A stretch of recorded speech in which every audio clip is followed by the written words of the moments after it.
What's going on, guys? Welcome to Revolver Live, the conversational podcast where we say forget the past, the future belongs to the nerds. I'm the Beastly Gamer, today joined by three of the best guys in the interwebs, my good friends, the co-hosts of Revolver Live.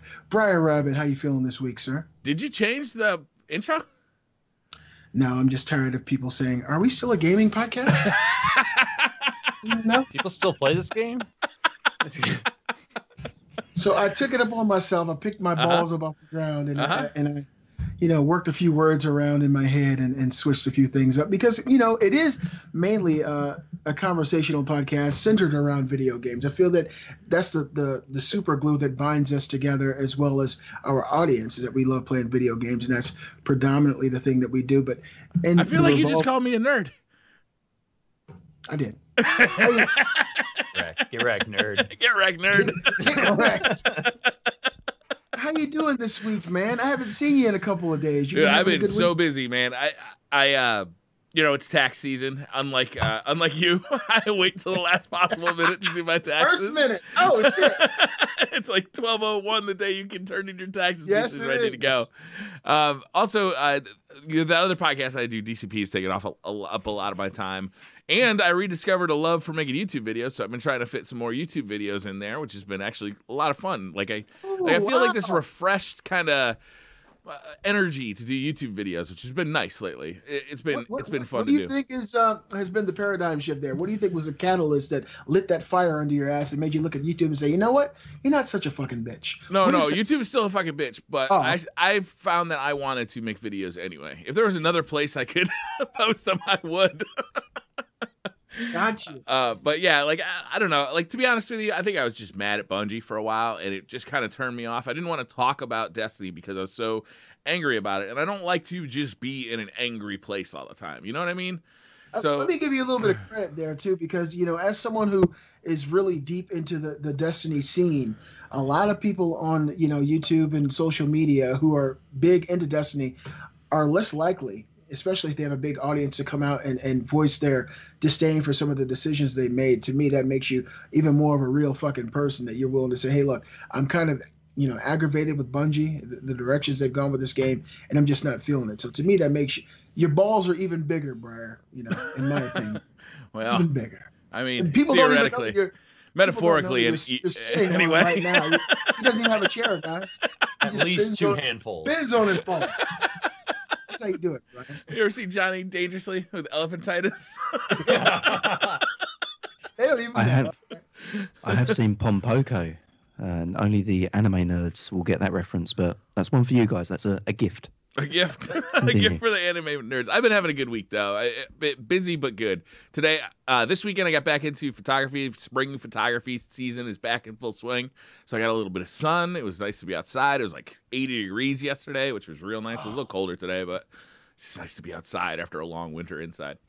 Yeah, man, it's good to hear, Brian. It's exciting news to hear that you're back in the YouTube scene. I'm considering it. I got everything I could ever need. I'm considering it. But speaking of gifts, a gift that we got this week that we didn't get last, or the week before. I can't remember, Gary. Were you here last week? No, I think in spirit. Yeah. So you're here, and see, last week I actually wanted to have an English muffin in your place, but Brian went. He changed it and made a different decision. You're back with us this week, and we're all very happy to see you. How you doing, man? Are you feeling better? I am, yes, feeling refreshed. Joined a gymnasium who are taking an extraordinary amount of my monthly salary out each month to have the pleasure to turn up and sweat there. So that's a bonus. It's been a good week. And for the people who don't know, Wilson and I got together earlier today with Gary when Gary was in the gym. And he was in the gym. He kept telling us about it. And then he finally told us the truth that he was actually in the cafeteria. And he sent us a picture of him in his, beautiful pink. He did. Pink And then he said, tee. I'm going to go take a shower, so I'll catch you guys later. And I said, no. I want to hear the water running. All right, this is not the time to hang up. He bolted. This is the time to turn on the video function of that phone. Beastly shut it down real quick. He just goes, all right, Gary, I'll see you later, man. Right after I said. But aside from that, it's been a good week. Thank you. We're really happy to have you back. The world is not functioning properly or spinning on his axis adequately without a little Gary Diaz in the Revolver week. So thank you so much. We really missed you, sir. And last but certainly not least, Wilson, how you doing this week, my friend? Sorry, can we stop that right there? His name is not Wilson. Let me do it. Legally If I can change, the gaming podcast to conversational podcast, Wilson will now be known as Sweet Dick Willie. Sweet Dick Willie, how you doing this week, my friend? Everything going okay with you? And for people wondering, no, I have not tasted it. This is all coming from Gary. I don't think anybody was wondering. Just once a week, it will warm the cockles of my heart if we refer to him as Sweet Dick Willie on the intro. It would just, it means a lot to me. Once a week. You realize the show is only once a week, right? You mean every show. See what you did there. I am fucking exhausted, dude. I have spent roughly 34 hours in this week's Nightfall, the Tree of Probabilities. They say the Cabal are stuck in there on an endless loop. I beg to differ. I was stuck in there on an endless loop. And it's actually really interesting. I did get the gun, finally. After 34 hours, I got the freaking gun to drop. And it's funny because the flavor text on the gun says that a Cabal Scion reported Guardians not engaging enemies hundreds of meters in the sky and running past. And then it showed it from the Centurion's perspective, saying the Centurion reported Guardians running past the battlefield not engaging enemies. And it kept telling it from different perspectives in an endless loop, which is actually funny because that's exactly what we were doing, was running through the infinite forest and skipping everything. And it was just kind of funny that they worked that into the lore of the gun, so to speak. And it was crazy, man. Like I have mixed feelings about it. We'll probably get into it here in a little bit, but I definitely have an interesting story about how I feel about the Nightfall specific loot grind, so to speak. So, well, I'll be interested to hear it. As far as me, things in my new business, You Inspire Designs LLC, has been really picking up and very, very busy all week.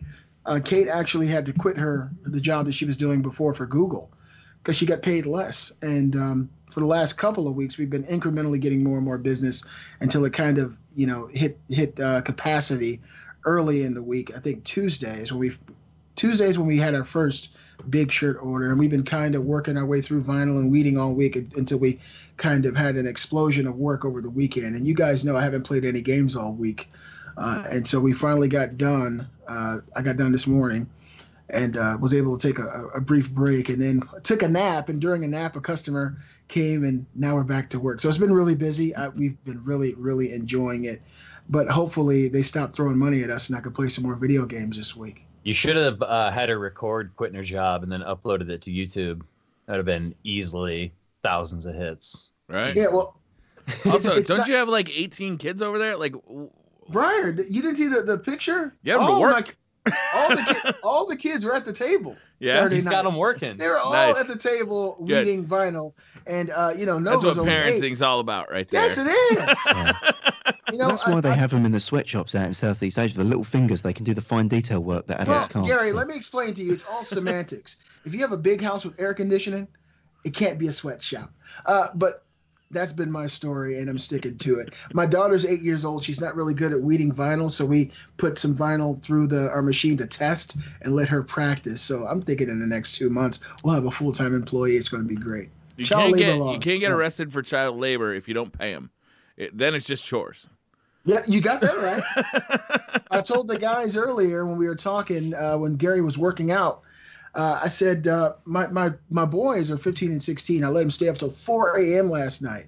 Well, that's the latest I've ever allowed them to stay up. They probably do it every night. But I let them do it because they did such a good job on their chores yesterday. They got up early. They went outside. They cut the grass. They cleaned both cars, right? They came back in. They did all the chores inside the house. They didn't spend all day on Fortnite. And then last night I walked in their bedroom angrily, as a father usually does, and looked at them and said, "Be in bed in 15 minutes." And my son looked at me. He was like, "Yes, sir." And then I walked to the bathroom. I realized they did a good job, so I let them stay up till 4.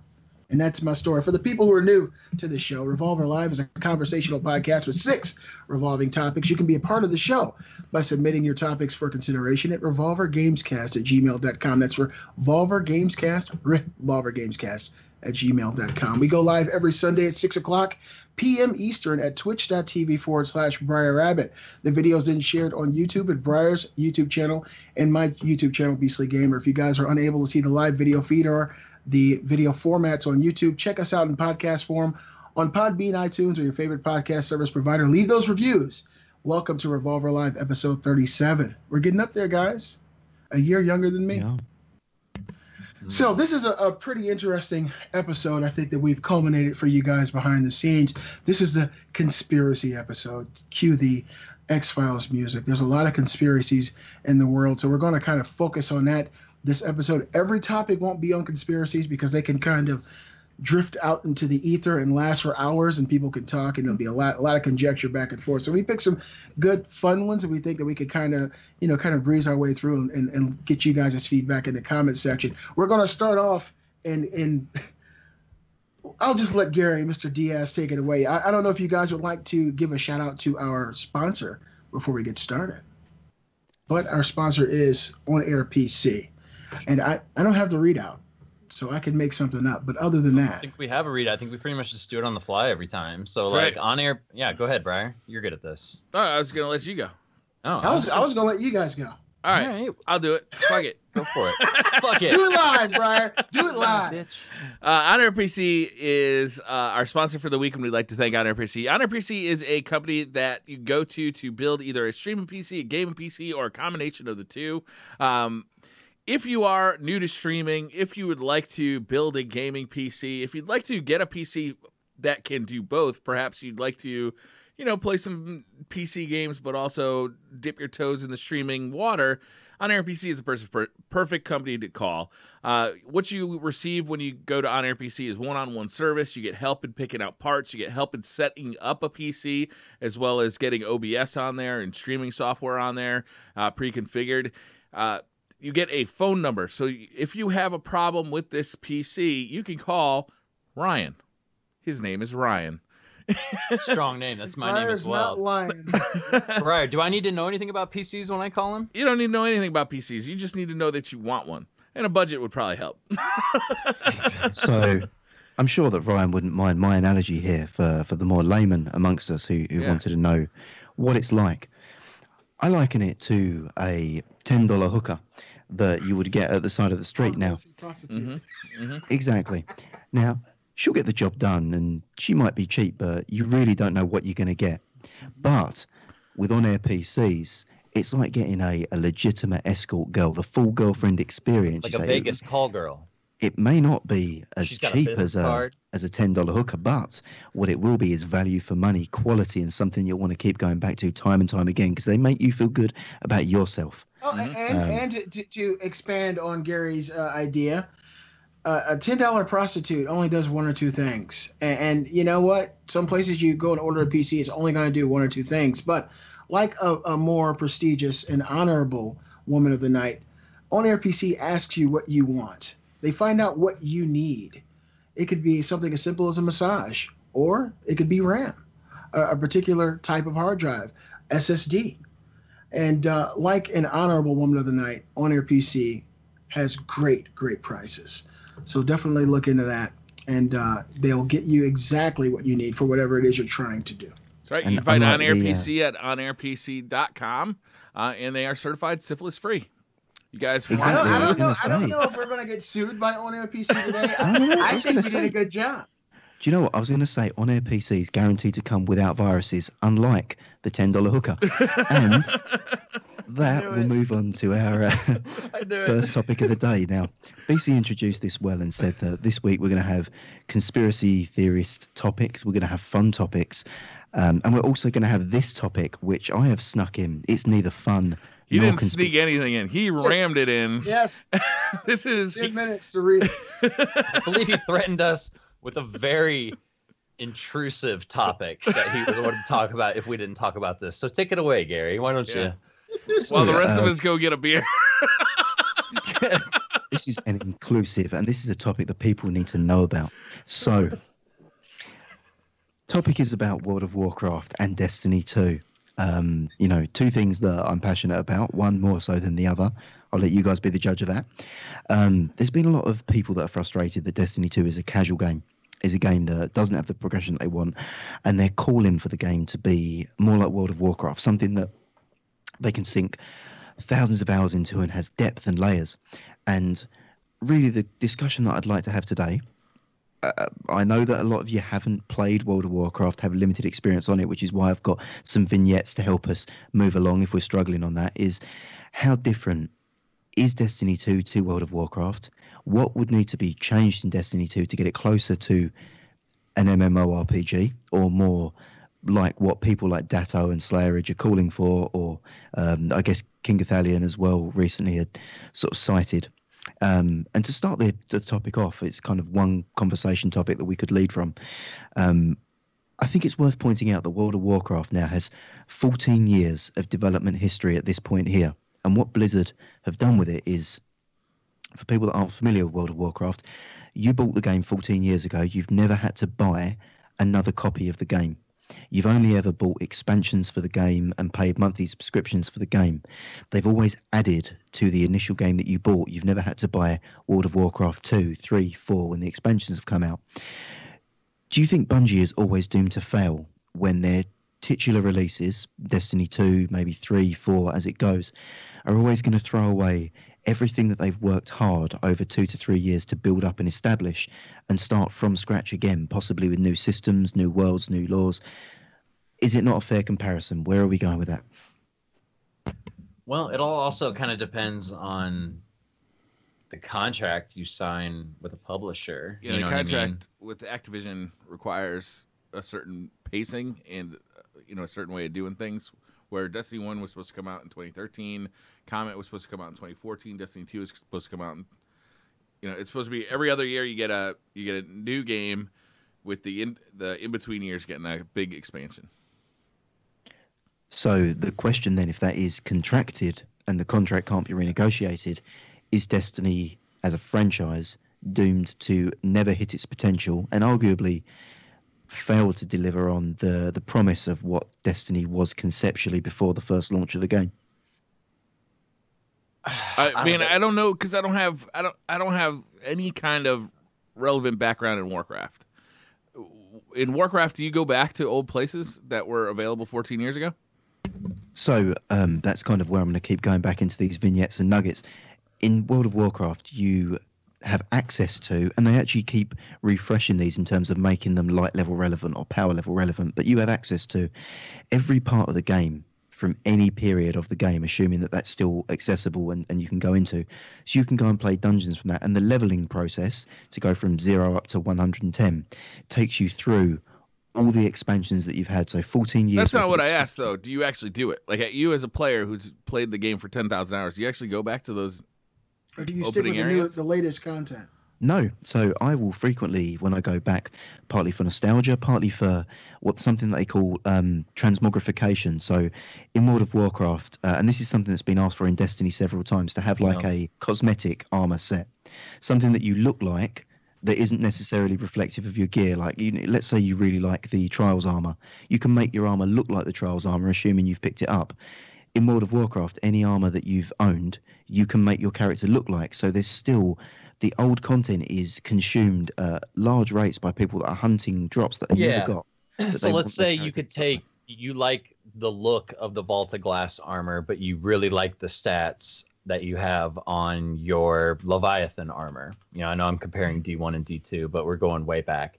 You could make your Leviathan armor look like Vault of Glass armor, but still have all of the perks and stuff of the Leviathan. So it's literally, I like the look of this. I like the perks of this. I want this to look like this, but perform like this. You know what I mean? So it's just more customization and things. Are you going back and doing old do they make, like, let's say the very first raid that came out for World of Warcraft? Is there a reason to go back and do that? Is the power level still low, or is it just for the transmog pretty What much. Blizzard, Which is cool. I'm not diminishing transmog because you know, that would get me going back and doing a lot of old content. Yeah, as long as there's something for you to get, for you to Exactly. gain out of the experience. what Blizzard do with old content, so you're talking like lower light level stuff that's kind of irrelevant in terms of progression, is they have events called time walking dungeons or time walking events. So this is content that was again, you're 40, 50 levels above it. It's like you going back and doing like, the starting zones of the Cosmodrome again. But during the time walking events, you can go and queue up and it will make it light level relevant to you. It will drop the gear at your light level. It's a unique timed event to be able to play old content at your light level for this like Awesome. 2 weeks or something. It's like Age of Triumph. Exactly like Age of Triumph, but they're cycling through 90 legacy dungeons and 37 legacy raids that they can bring up to light at any point and let you go into it and let you get that old gear with the item level scaled up to what you have. But they can only do that because they have access to the old world. So this brings me back to, I kind of want to talk less about Warcraft. I want to keep using it as anecdotes, but more about your perception of Destiny. And do you think this contract is going to hamper the game indefinitely? Because they can never do that. They can never say, let's bring the Vault of Glass back. Let's bring these things back. Sure they can. I don't think it'll hamper it indefinitely. Activision doesn't want them to fail, and if it takes revamping a contract for a title to reach its potential, which could be pretty high. I mean, let's be real. The D1, they did it with D1. They're definitely capable of doing it again. It may just take some time, and they may actually have to revamp that contract to get said time. And I'm pretty sure if Activision, they want the game to succeed as well. They want Bungie to do good because then they do good. So I think it's just going to take time. I mean, September is when everybody's saying that they think that the game is going to reach a potential at which you can come back to. We still don't even have a whole lot of facts on that, you know what I mean, as to what exactly is coming. So, I mean, realistically, it may take longer, but like I do think the game, I do feel like it's on the steady up and up from here on out, personally. But if you had all of the Destiny 1 content as a baseline and Destiny 2 had been bolted onto D1, do you think there would be the same level of dissatisfaction with the game if it was additive, not, in place of D1? If you had asked me at the end of D1, I would have said no, new game. Asking me now, it would have been better as an addition to Destiny 1. I don't think it has anything to do with any of the problems. I don't think the problem with Destiny is a content problem. I think it's a systems problem. It's an investment problem. I don't think it really has anything to do with having, the Cosmodrome not in Destiny 2. So you don't think the world feels smaller? It feels like there's less to do. You think that it's just the way that people are acting in it? I don't really think that. No, I think that there's no reward for spending time in Destiny 2. Exactly. There's Destiny 1 was a mile, I think Tefty said it, a mile deep, an inch wide. Destiny 2 is a mile wide and an inch deep. You know what I mean? Like there's tons of stuff to do, but there's that's a hell of an analogy. Wow. That was Tefty that said that. So I mean that's so best way to put it. My concern then is, and this is kind of again the embryo of this topic, is it's taking a while to get Destiny 2 fixed. It arguably took a while to get Destiny 1 fixed into a state that everyone was happy with, and well, not everyone, but the majority of people were largely content with what the game was. Are you concerned that we'll have Destiny 2 in a state that we're happy with, and then Destiny 3 will come out and we'll be repeating Destiny 1 and 2 again for the third time? Or do you not think there's a danger of that? I hope that they could just build off D2 for a while, man, until they get caught up or something. I feel like with having the internal problems that they did with the beginning development of D1 and basically having to scrap a lot of the game and redevelop D1, and then later to scrap a lot of development towards D2 and revamp that, they're just playing catch up. It's just a constant game of catch up and deadlines and things, and probably a bunch of shit that I don't understand, you know what I mean? But it definitely has an impact on us players. I'd like to hope that if that is the case with Activision, if they have to put out X amount of titles in X amount of years, and that's what's making them try to push stuff out quickly, I'm hoping that they can somehow revamp that and be like, let us catch a breath and just build on this and make stuff right, you know? I got a quick which question I feel like for they're doing. For you, Gary. You compare Destiny to World of Warcraft. What is it about Warcraft that keeps you coming back? As you said, the level cap is 110, I believe. Yeah. And after all these years, you consistently go back to that and play it. What are you getting out of that experience that's bringing you back? Is it the revamping of old content? Is that what's, your draw? Is that your carrot on the stick? Part of it is the expansiveness of the world, which they've only achieved by adding and layering the world year upon year. So yeah, that is part of it, is the fact that it does feel like a world of Warcraft now, whereas Destiny to me feels like a collection of small maps. And that is, partly we could say that's not the problem, but arguably it is a small game in scope in comparison. We're comparing apples and oranges here, but I've distinctly done it to try to get some argument there. In World of Warcraft, I'd say it's the best in class at what it does. There's no better theme park MMO where it's just like a straight on rails MMO it's a straight journey from start to finish, very little sandbox. It is just do what we've done. Blizzard have created a unique experience for you to follow and play. It's a vast environment with a lot of enemies, different enemy types, tons of loot, things to chase. Like story.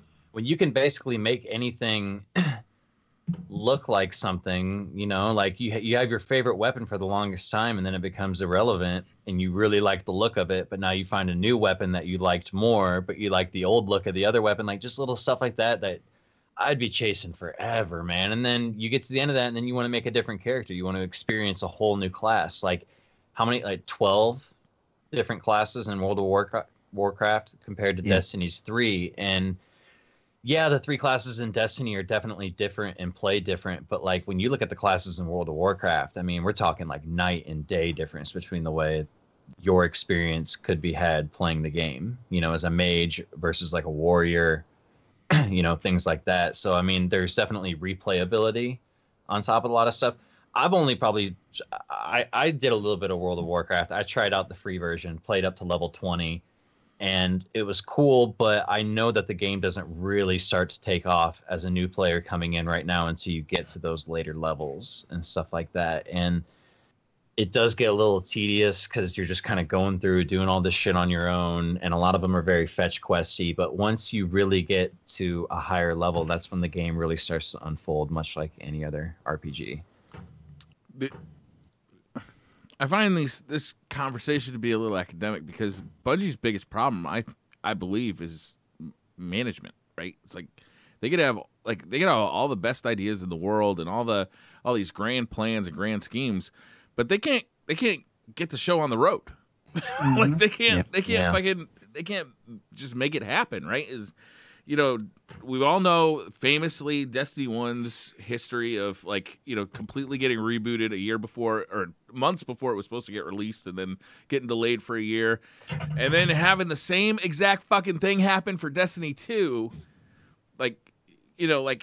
The goals of what they wanted Destiny 2 to be did not match at all what players wanted it to be. Now they're playing catch up, trying to make it into what players want it to be. They just, in my opinion, need to figure out who's managing this thing and are they actually in charge of anything, and can they make a decision? They need to have multiple teams working on different aspects of the game. They've got multiple teams. They got multiple companies. They got High Moon Studios is making the DLC that's coming out in next month. That's not even really getting developed inside Bungie. Parts of it are, right? But yeah, sure, the core is when they bring that out on stage for their is it April 24th they're doing their Twitch reveal? Yes. They said they're bringing High Moon Studios out to explain what it is, because that's probably who developed it, right? Right. No doubt. The scary thing about this conversation, and we were talking about D3 in the future, they seem to always be kind of behind the ball. There's always more to be fixed, things to be leveled out and even out for the player base. How are they going to catch up, and not only that, get ahead for another project? It seems like they're in such a bad spot. Like if you look at it from a distance, from looking at the situation as it sits now, they're constantly behind. There's constantly things that need to be repaired and fixed for the player base. How do you fix that and focus on a new project, and on top of that new project, fix all these issues for that? It just seems like they're in a really horrible position with this game. Yeah, man, I see it from both sides. You know what I mean? Like, I definitely see. I'm not a game developer, but I can imagine a lot of the struggles that they're going through, and I definitely feel for them because I've played with some of the guys, and they, you know, like, I believe I had made a joke about vault space with Irk one night, and he was like, "Hey, man, it's a serious issue, dude." You know what I mean? Like, they're cool people, and at the same time, as a consumer, man, you know, like, I feel for the community. And Briar, I think you fucking nailed it on the head the other day when you said, I think a huge part of this community angst and anger is that people just want their fucking friends list back to play with their friends again. And whether they realize it or not, I think that's a huge part of people's angst right now. And like, we want stuff to do, not just our friends back, but we want stuff to do with our friends. And like I said, man, I really do think that from here on out, it's going to be on the up and up. And that's not me being an apologist. That's not me being a hopist. You know what I mean? Yeah, that's not me just trying to be positive. Like, I really do think that they know that it's time for some big changes, and they know what they need to do. So, and I'm really pumped for next month. Like, it's going to be good. I think the live team knows it's time for big changes, but does management know that, right? Like, I mean, the management knows it, but like, do they know it? Do they know it? Like, do they get it? Do they, you know what I mean? Like, going forward, it's like, I thought that conversation we had, Gary, the other day was so interesting about like their development goals, right? It's like their long-term goals. If those goals are in two separate spots from what the community wants and what they want, the community's never going to be fucking happy. Never ever. Like, it's impossible. The analogy I used was like, if the community wants to be going to Wendy's and Bungie wants to be going to McDonald's, then every fucking turn they make on the road to McDonald's is going to feel like the wrong turn for the community. Yeah. You know what I mean? It's like, no, we're supposed to be taking a left here. No, what the fuck are you doing? We're supposed to be taking a left here. You know what I mean? Like, every fucking turn. So if those two things are in different places, then, you know, ultimately Destiny is going to be somebody else's game, right? It's going to be a different community will come, or it will remain this kind of casual thing that they made Destiny 2 into. I think that Bungie does want to make it the game that we want. Like, I think that is their long-term goal at this point. I think that's why they're having a summit. I think that's why, you know, they've been making all these changes. I think that's why they're doing this roadmap, right? So they can get community sentiment before they actually start, you know, coding this stuff. And then, you know, along the way is kind of judge how that's going. You know, putting the Nightfall reward in. There's nothing fucking casual about that DFA grind, right? 34 hours is definitely not. Can I gush about this for like 2 minutes? You know, actually now Wilson, that you say was 3, that's not even a full-time job. You don't even get benefits working that job. Hey, I earned 900 Vanguard tokens. All right, I got it going on. You know, I was gonna take you out, you and Zavala out. Not anymore, man. You can go get something to eat with fucking downer dude from Dead Orbit. What is it, Arak Jalal? I don't think that dude eats. I think he eats Soylent Green. Real quick, man, I went through a bit of a metamorphosis with that whole thing. 34 hours is a long time to mull something over and think about it, especially when you're doing the same Nightfall over and over again. So at first, this is great. This is awesome. Me and all my friends are grinding. About 6, 7, 8, 9, 10 friends later, after they all got it, it's kind of, I didn't beg for it once, man. It just, nope, just pop, boom, fire it up again. Just blues. And it broke me one morning. I think Gary and Briar messaged me, and the first thing I saw after waking up and putting 10 hours in, I saw, yo, DFA boys, let's get in there. And I just fucking lost it, dude. So I kind of vented a bit to Briar and Gary. Thankfully, they didn't put me on blast too much. But then I said, fuck it, just kept going in. 2 days later, another 12, 14 hours later, I finally got it. In the process, I made 6 new friends. In the process, my entire friends list was grinding this hand cannon. And we got some good laughs out of it because you guys got to kind of roast me a bit when I was kind of going off that morning. And ultimately, man, like it was a positive experience. Did it suck putting 34 hours in? Yes. Do I feel any better for it? No, but the hand can's pretty dope. It's pretty good. So, you know, that's kind of my take on the whole thing. Like at first I was super negative about it. And in the end, like I said, man, I gained like 6 new friends. Like I jumped on with Pope and he had a third guy. And then Pope had to leave, so me and him kept going, and then he had a friend, and it was like the cycle just kept kind of going. Yeah. And it felt like it felt like said... old D1 of like grouping up with strangers, and like you meet some like I met some really cool dudes, like some really cool I think we need to stop right there because I believe Gary has the same question I do. Yeah. Wait, you said you just teamed up with Pope. Does that mean what platform did you get the hand cannon on? PlayStation. I'm so sorry. I told you I told you if I got that hand cannon on fucking PC before the console, I was just gonna fucking delete Do you know it. Any jealousy I had immediately evaporated. It's fine. You enjoy that controller. Look, Wilson, this is how I feel, Wilson. You got both options, man. Do what makes you feel good, brother. Thanks. It's fine. He's got the DFA at 30 glorious frames, and you're going to love every minute of using that. I am, because you know what, Gary? Every hand cannon's good on PC, so who gives a fuck about the DFA? And I'll say what Miss Briar Rabbit said about Gary earlier for the people who don't follow on Twitter. It's not that Gary is a PC elitist. He's just fucking British. Did she say that? Yes. Yeah, she did. Yeah. Yo, I agree with Ancient Aliens in the chat. Briar didn't know. I agree with Ancient Aliens in the chat. 34 hours is nothing when you're stoned. Wilson calls that a weekend. Yeah. So I think we've successfully rounded off my topic, and the conclusion that I have from it is that we're all going to be playing World of Warcraft together. So I don't know where you guys heard that. I heard it a few times. So Revolver plays World of Warcraft. I'm on board for that. I think we should definitely do that. It's free to play, so I can afford it after I paid my taxes. And I'm down. I downloaded that other game you talked about earlier today too, Gary. That other Radical Heights. Radical Heights.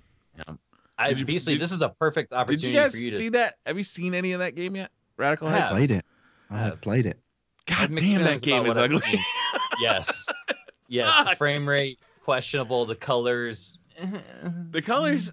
I've said this a bunch of times. People are probably sick of me saying it, but it looks like Windows like high contrast mode to me. Like those colors are just ugly. It looks like the colors they choose for any other NES ROM hack, where they have to like change up the colors of like Mike Tyson's Punch Out ring is like now this ugly brown or like maroon or something. Like it's just. Never have I been more upset with colors in a video game since like Apple or like Apple II. I'm looking forward to trying it because I think it does have some interesting ideas in it. But let's get a new artist in there. It's cheap, it's janky, it's free, so whatever. And it's the people who did Lawbreakers, and they deserve a bit of a morale boost, if we're being honest. Like, right? And man, they figured out that Lawbreakers should have been free.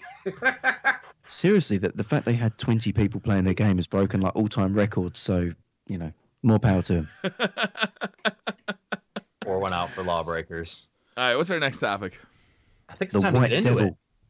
I think it's time to get into it, guys. I think it's time to get into Revolver discusses conspiracy theories. So we're going to lay down just a quick couple ground rules here. All right. So first of all, this is to be taken lighthearted. Mm-hmm. Second of all, disclaimer in chat. We're not saying that any of this stuff is true. This is just fun to speculate. Allow your mind to be open for just 45 more minutes to an hour, but also be objective at the same time. You know, we're having fun here. These are to more bring the conspiracy to light, not to prove or disprove, except I'm sure Gary will have like a million things to say about fucking everything. So with that said, our first conspiracy is Briar's. Okay, so this is a conspiracy that I've learned of recently, mainly through the Joe Rogan podcast and like the guests he's had on, but then by doing a little bit more research, because I was like, holy shit, is this like a real thing? So it turns out that the sugar industry was paying for studies starting in like the 1960s And they're basically paying for the results of those studies to say that high-fat diets cause heart disease and that sugar was not a contributor, right? Mm-hmm. As we've come into, the modern era and more people have been trying out high-protein diets as like a way to get healthy, and there's been more research about how those high-protein diets, which are also high in fat, affect the body, it turns out that they don't. A high-protein diet on its own does not actually contribute to heart disease. What does do it is high sugar diets and high carbohydrate diets. So, like, the sugar industry has literally been killing millions of people since the 1960s. And, like, you can even go, like, and look at the USDA, like, food pyramid, which was probably you learned in school, right? If you grew up in America, you learned this in school. The base of the pyramid is all carbohydrates. It's all bread, cereal, rice, pasta, right? That's the base of the pyramid. And as you move up, you're supposed to eat, less and less and less. You see meat, poultry, eggs, like that kind of stuff. Yogurt, cheese, milk, like that kind of stuff. You're supposed to eat very little of that, but eat all these processed grains and cereals. And, it turns out this is all economically motivated, right? And this isn't... So... I'll give you for instance. My life, growing up with a single mother, my mother was very influenced by all this research. She was she wouldn't buy butter, she'd buy margarine. She wouldn't buy soda, she'd buy diet soda. And all of these things were presented as a healthier way to live. Right? Is you'd lose weight, you'd be less likely to get heart disease. Without fail, almost all of these things have proven to be much worse for you than actually just eating, what they replace. Margarine a butter sandwich. Yeah. Margarine is much worse than butter, right? Anything with trans fats in it is worse for you. And most of these processed like replacements for, Sugar. the real thing, have these trans fats. Aspartame. Yeah. Aspartame is another one. You're much better off. You're better off not eating sugar. And you're better off not eating sugar or any replacement for sugar, because the replacements for sugar are just as bad or worse than actual sugar. But the conspiracy of this, why it's in this discussion, is because this was and is a proven conspiracy of the sugar industry, spending a lot of money to do this research and influence, government politics to promote sugar and to basically promote an unhealthy way of eating. The sad thing about this conspiracy is that it's been ubiquitous across almost every industry at this point in the States. I don't know if they have laws in the UK, Gary, so maybe you could fill us in on it. But we have some. What they do here in the United States is these organizations that profit from things like sugar, the dairy industry, any industry, pharmaceuticals, they lobby politicians who write laws. Right. So what they do is they send these lobbyists to give money to political campaigns and opponents, and they'll give these people who want money, because every person wants money, here's a few $1 million.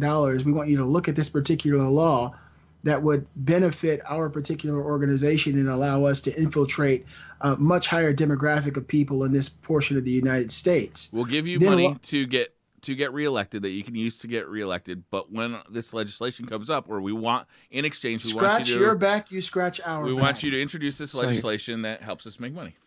If we roll that back just a moment there, in defense of Big Sugar, let's just... Also, my favorite candy bar, Big Sugar. Yeah. Also, what I call Briar. Big Sugar. Sweet Dick Willie and Big Sugar. So you know what? Sweet Dick Willie and Big Sugar sound like 1970s pimps that I would like to go out on the evening with. Me too. Sweet Dick Willie and... Amazing. That's your new name. That's there. Done. Forever. I accept. So we got English Muffin, Atlanta Anaconda, Sweet Dick Willie, and Big Sugar. Big Sugar. Big Sugar Night. I request that it is spelled SUGA with no O. Yes. Done. Sure. I think it should always be put in parenthesis between Briar and Rabbit. So it's just Briar, Big Sugar Rabbit. Yeah, that sounds Forever. Gangster as fuck. In defense of Big Sugar, would you really want a life with more longevity without sugar? Because if it means let's that be I honest, eat steak every day, hell yeah. yeah. no, sugar's delicious. I would gladly never eat a candy bar again. If the deal was, okay, if I was making like a deal, right? Never eat another candy bar, but you get steak every day. What is steak without cheesecake? Cheesecake. Steak. It's steak. Dude, I can tell you right now, dude, I have fallen victim to this, dude. And I think the conspiracy goes even one level further. All right. And this hasn't been proposed by anyone. This just kind of came to me as you guys were talking about it. I think it trickles down into the medical field as well, because it's a billion, multi-billion upon billion-dollar industry, and they love pushing those new medications and stuff like that. And I think the more problems you have, the more chances from eating sugar, the more chances you're going to have to go to the doctor, and he's going to say, take 2 of these and call me in the morning. You know, if you look at the opioid epidemic that we have in the United States, these organizations that peddle these pharmaceuticals have lobbied incredibly hard in the United States to keep them free flowing to doctors and patients. Yeah. A company, Monsanto, that does a lot of the GMO research, they do internal research, but no one from an outside entity is allowed to do research on their products. They've lobbied so that their genetically modified organisms in their food are able to go to people to eat in stores. They've lobbied to make it so that you can't even tell if something is GMO. Kate and I went grocery shopping yesterday. We saw about 5 or 6 things. They're starting to label them GMO, non-GMO, because a lot of people are concerned about this, because companies like Monsanto, research has shown that if you feed an animal, a mouse, they usually use mice, these vegetables, also delicious. Yeah, they are. Tree mice too. But if you feed these mice these vegetables that have been sprayed by Monsanto Ready Roundup over a course of a few weeks and months, they develop huge cysts and die. And these cysts have been. I'm sorry. Go ahead, Gary. I'm going to say I'm prepared to listen to your advice, and I'm prepared to take my risk with cysts and heart disease, because as much as I might have been, indoctrinated to believe it, I love a slice of jam cake. Like, that's fine though, Gary. It's fine, but it's just nice. At least you have the information, right? Yeah, at least the thing about this is that people made life-changing decisions based on the information that they were provided, and the information they were provided were lies, and they were known lies at the time. But I feel like I don't know, maybe in the UK we've had it, but they've always told you sugar's bad, all the way through. They've banned it. They've shown you how many spoonfuls of sugar are in a can of Coke. Different though. So is it not? Yes, because if your government is telling you that fats and proteins are what lead to these heart diseases, they're telling us sugar's bad for you. But carbohydrates, I think, is one of the things that really is a standout here. Is that all these processed cereals and breads and crackers these things are all and all these things, loaded with sugar, loaded with carbohydrates. You'd be surprised how much sugar is in a loaf of bread, right? And it just wasn't, that information just wasn't there. I mean, we thought that carbohydrates are okay. Athletes in the 90s were carbo loading, thinking that was the best way you could do it, right? Yeah. Mm-hmm. Yeah, it's crazy, man. And that's not even touching on the whole preservatives aspect of stuff that they put in food too. Well, let's try and keep these narrowed down. No, for sure. I agree. I'm just saying that's not even I mean, it's just, that's what I'm saying. It goes, once you start looking into sugar and stuff like that, the rabbit hole goes much and much deeper than just sugars and things like that. It's an accumulation. Food. Yeah, a lot of the diet food of the 80s and 90s was, they'd say fat free, but it'd just be loaded with fucking sugar. And like you said, man, bread, like a loaf of bread has so much sugar, and to make these conscious decisions, I challenge you, go get your last grocery receipt. Next time you go out, try to make a conscious effort towards basically buying food that doesn't suck, you know, like what we're talking about, and look at how much more you are going to spend to get a real loaf of bread that isn't loaded down with sugar. Or just don't get bread. It goes back to what bread's delicious though. Bread is nice. I know. It goes, I know. It goes back to what Briar said. This is for everybody. You know, this is a conspiracy theory. A lot of it's probably true. Some of it may not be, but you'd rather know. You'd rather know than not know is the point. I think is, you know, a lot of people have never heard this type of stuff. This is not a conspiracy theory that's in doubt. This is a true conspiracy theory. 100%. Theory is used in the scientific sense. It's not a hypothesis. I understand. This is as researched by the Washington Post to the New York Times. This isn't some fucking dude on the internet saying that the frogs are turning you gay. I am taking a stand for the sugar industry, the little guys in this, right? The people who have been downtrodden time and time again by the powers that be.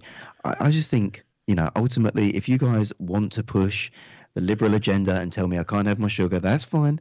But I am going to continue chomping down on my cream cakes and my loaves of bread, and I am going to probably have a heart attack in my 40s, a happy man loaded with sugar. That's okay, Gary. But at least you're making that decision with information that, you know, is real, as opposed to thinking you're making a decision for your health based on information that is bought and paid for. You have to live to see Gal Gun 4. I need to. You have to. Gary's going to stop eating sugar altogether. And Gary, there are very healthy alternatives to sugar that are natural, like stevia. You guys look that up. It's a leaf. But you can buy stevia in a health store. It looks exactly like sugar. It tastes like licking a cat's ass. It's not nice. I don't know if you licked a cat's ass. I have. You realize that episode of South Park about getting high off the cat piss was fake, right? Like, he didn't. Wait, what? I do know. Wait, what?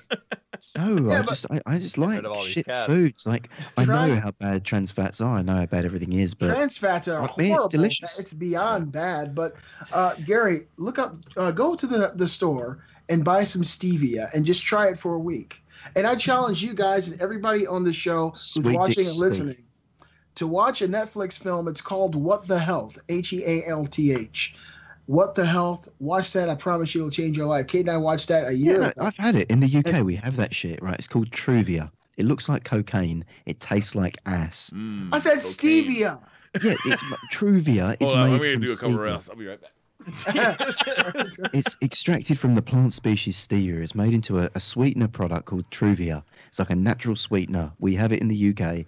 It's fucking horrible, Beast. I know what you're on about. I don't know why they changed the name there. It tastes just like sugar. So when I was a little kid, right, my mum they changed the name of everything, dude. Gary calls a compass a directional indicator.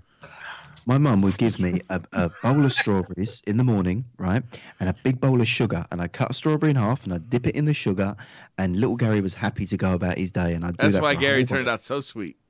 Yeah, absolutely. Why is he such a pervert then? What was the cause of that? Also, why he's got diabetes now. Working on type 2. Getting that off the checklist. But no, thank you for enlightening me, Big Sugar. As your name is now. If you want to take advice about sugar, you better get it from Big Sugar. Because he knows his shit when it comes to that sugar. Atlanta Anaconda, I feel like brown sugar was such an obvious choice there. Makes sense. Big sugar and brown sugar. That's perfect. Yeah, it actually is. It works. All right, so the very next topic is one that came to me fairly recently. I think over the last few months I started to hear about it, and I did research into it and looked at some of these facts, and it really blew my mind. We're going to talk about the Mandela. Yeah, facts. The facts are, these are facts. This is not something I like that you're bringing facts. This is good. It's the only way to roll, Briar. All right. We're going to talk about the Mandela Effect conspiracy. Now, the Mandela Effect is a collective misremembering of a fact or event. I'm opening Google for this. Yeah, you're going to read exactly hilarious. I've heard about this before, and it's well worth having Google open for. Yeah. Various theories have been proposed to explain what causes it, some more sensible than others. So I got a list of very popular Mandela effects, and if you guys are older than 15, you're going to remember some of these. And actually, pretty much everyone that I got on this list, I remember it being the alternate reality misremembering. So wait a minute. Hold on. All right, go ahead. I'm sorry, my bad. No, I want to hear what you got to say, Brian. Well, I mean, there's the Mandela effect, effect, right? But then there's also the conspiracy that the Mandela effect is us like remembering an alternate reality. Alternate reality. Yes, and I'll Is get that into that. what I want to? What I want to know, basically, I want you to A, explain the Mandela effect, and then B, what causes it. I'm not prepared to go that fucking far. I am. I'm not going to say that shit, Brian. All right, well, about this at shit. least explain the Mandela effect. The Mandela effect is when you or a group of people, usually it's a mass misremembering of something. You remember something from a film or a music or something that's popular culture being a specific way. You remember hearing phrases in a movie. You remember seeing the title of something. And then if you look at that same thing today, you realize either it was spelled differently, not the way you remember it, the lyrics were different than you remember it, the words never existed that you remember, and many people remember the same thing. And so the kind of the conspiracy theory is they are using some unknown to layman technology to affect the past, to affect CERN technology. All right, so now give us some examples to explain exactly what this Mandela effect is. Okay, so the very first one on my list is the Berenstein Bears, which is a popular children's book in the 80s. And I remember the Berenstein Bears, very, very popular when I was a kid growing up. And now if you look at any Berenstein Bears memorabilia, stuff from back in the 70s and 80s, it's spelled the Berenstain Bears, and now it's called the Berenstein Bears. So it's Berenstain. But I would remember have vividly had, as a child, called them the Berenstain Bears if that's the way it was spelled. Absolutely. Me and many this hear me out. Okay, this book, these series of books were very huge in my life as a kid. I read two things in the library. We started going to the library around like 4th grade when I was in school. We took like daily trips to the library. Berenstain Bears and ufology were the two books that I'd always check out. Even as a kid, man, I was into UFOs and aliens and shit. But I loved all these books, man, and I remember checking them out and taking them and they home. Were And my mother Berenstein reading them to me and saying the Berenstein Bears, not Berenstain. Like, even it's very weird, man, because this isn't just something that like was kind of sort of in my life. Like this, I read the shit out of these books as a kid, and there's just, I don't know, it's really weird. Like go ahead, BC. There's so many more. Yeah, there are, and I'm sure that Gary, you and Briar are going to remember some of these as well that obviously, evidently never happened. I remember a period of time in the late 80s, and I was a kid, but I remember it being big news that there was 51 states in the United States. And I was... You could tell me there's 65, I'd believe you. I have no point of reference. But see, it's not just little things like Oscar Mayer being spelled differently, or let him. I want to hear, like, give me some of these, because that's what I'm saying. It's like there's even been parts in the Bible, like Piss Off said in chat. There's been there's even been like preachers and stuff who swear growing up that passage, "The lion shall lay with the lamb," was different. You know what I mean? It goes into the spelling of Oscar Mayer. It goes into, I don't remember. Wait, Brian, you're skipping these. Like, I don't know what the fuck you're talking about here. I want to go through a couple of them. So, of course, there was 51 states, which happened to not ever happen. That situation never occurred. Another one is, I got about 7 or 8, Gary. No. How many states? He means states. There are 50 states. There's never been a 51st state. No. Okay. Ever. Isn't that Alaska or Hawaii? That's 50. Have you tried counting them again? God damn it, Gary. All right, carry on. Maybe one. So the next one in my list is from Queens. You guys remember We Are the Champions? Yes. Yeah. Does anyone remember hearing We Are the Champions of the world at the end? Yeah. Yes. Never happened. Never happened. Said, nope. Never happened. Listen to the next time you listen to the song, and this phenomenon has been recorded with other people. So George Clooney and some other famous actress, they did like a kind of like a cash cab sort of episode thing. That's clearly a lie. They picked up random people, and they're like, "Look, George Clooney and some other famous actress are your drivers," and they put that song on, and all 4 of them at the end of that song said "of the world," and then they all looked at each other. Did he ever do it in concert? Maybe. Yeah. Briar, as a kid growing up, I swear to you. Never seen him in concert. Of the World is at the end of that song, but now, according to all history, even if you pick up a record, that's why the Mandela Effect is so scary. If you were to get a record that's been in your attic or your garage for 25 years and you were to play it, Of the World doesn't exist. Exactly, but you remember it. Just like I do. It's just like if I was to go to the library and look for Berenstein Bears, all the books, probably the exact same ones. Give me another one. Give me another good one. Okay, the next one is Sex and the City. Now, I remember this. It was called Sex and the City when the show first came out, and then it changed to Sex in the City. That one is kind of small. Like, I want to go for a big one here. The Berenstein one and Sex in the City are both kind of like, that's like... How about this one? Meaningless to me. What color is C3PO? What color is C3PO? He's gold, white and blue. No, he's gold. No, seriously. Oh, gold. Sorry, he's gold. Well, it depends on what movie you're talking about. Gold and silver. I remember him being all gold. I never had a gold toy with a fucking silver arm, and I had every single. That was the new one. He had a red arm, didn't he? In the new one. That's what I'm saying, man. Like it's really weird stuff. Like I collected Star Wars action figures from the 80s and the 90s. The 80s ones were not in the packaging, but all the 90s ones I kept in the packaging. The pictures that I see of the toy, it is very Captain fucking obvious that he has a fucking silver arm in the toy. In the toy does? The toy does. But there were multiple editions of the toy. There was one that blew apart and there was one that didn't. Did they both have a silver arm? What company you're talking about? These are legit licensed Hasbro. Star Wars. I'm talking about the Hasbro stuff. Yes, the Hasbro one. Yeah. I don't remember any of the newer ones. I thought it was all gold. I kept them all in the package, first of all. So any of the newer ones, taking them out and actually playing with them, I have no experience with. But I do not remember C-3PO, one of my favorite Star Wars toys, having a silver arm. Yeah, and I don't either. My entire life growing up, he was always gold. Some of these ones, Briar, are going to get you, okay? Can we debunk Queen quickly, because it's been mentioned in chat as well. Okay. It's been researched. The 1977 original release did not have the line. However, the 81 re-release did have it.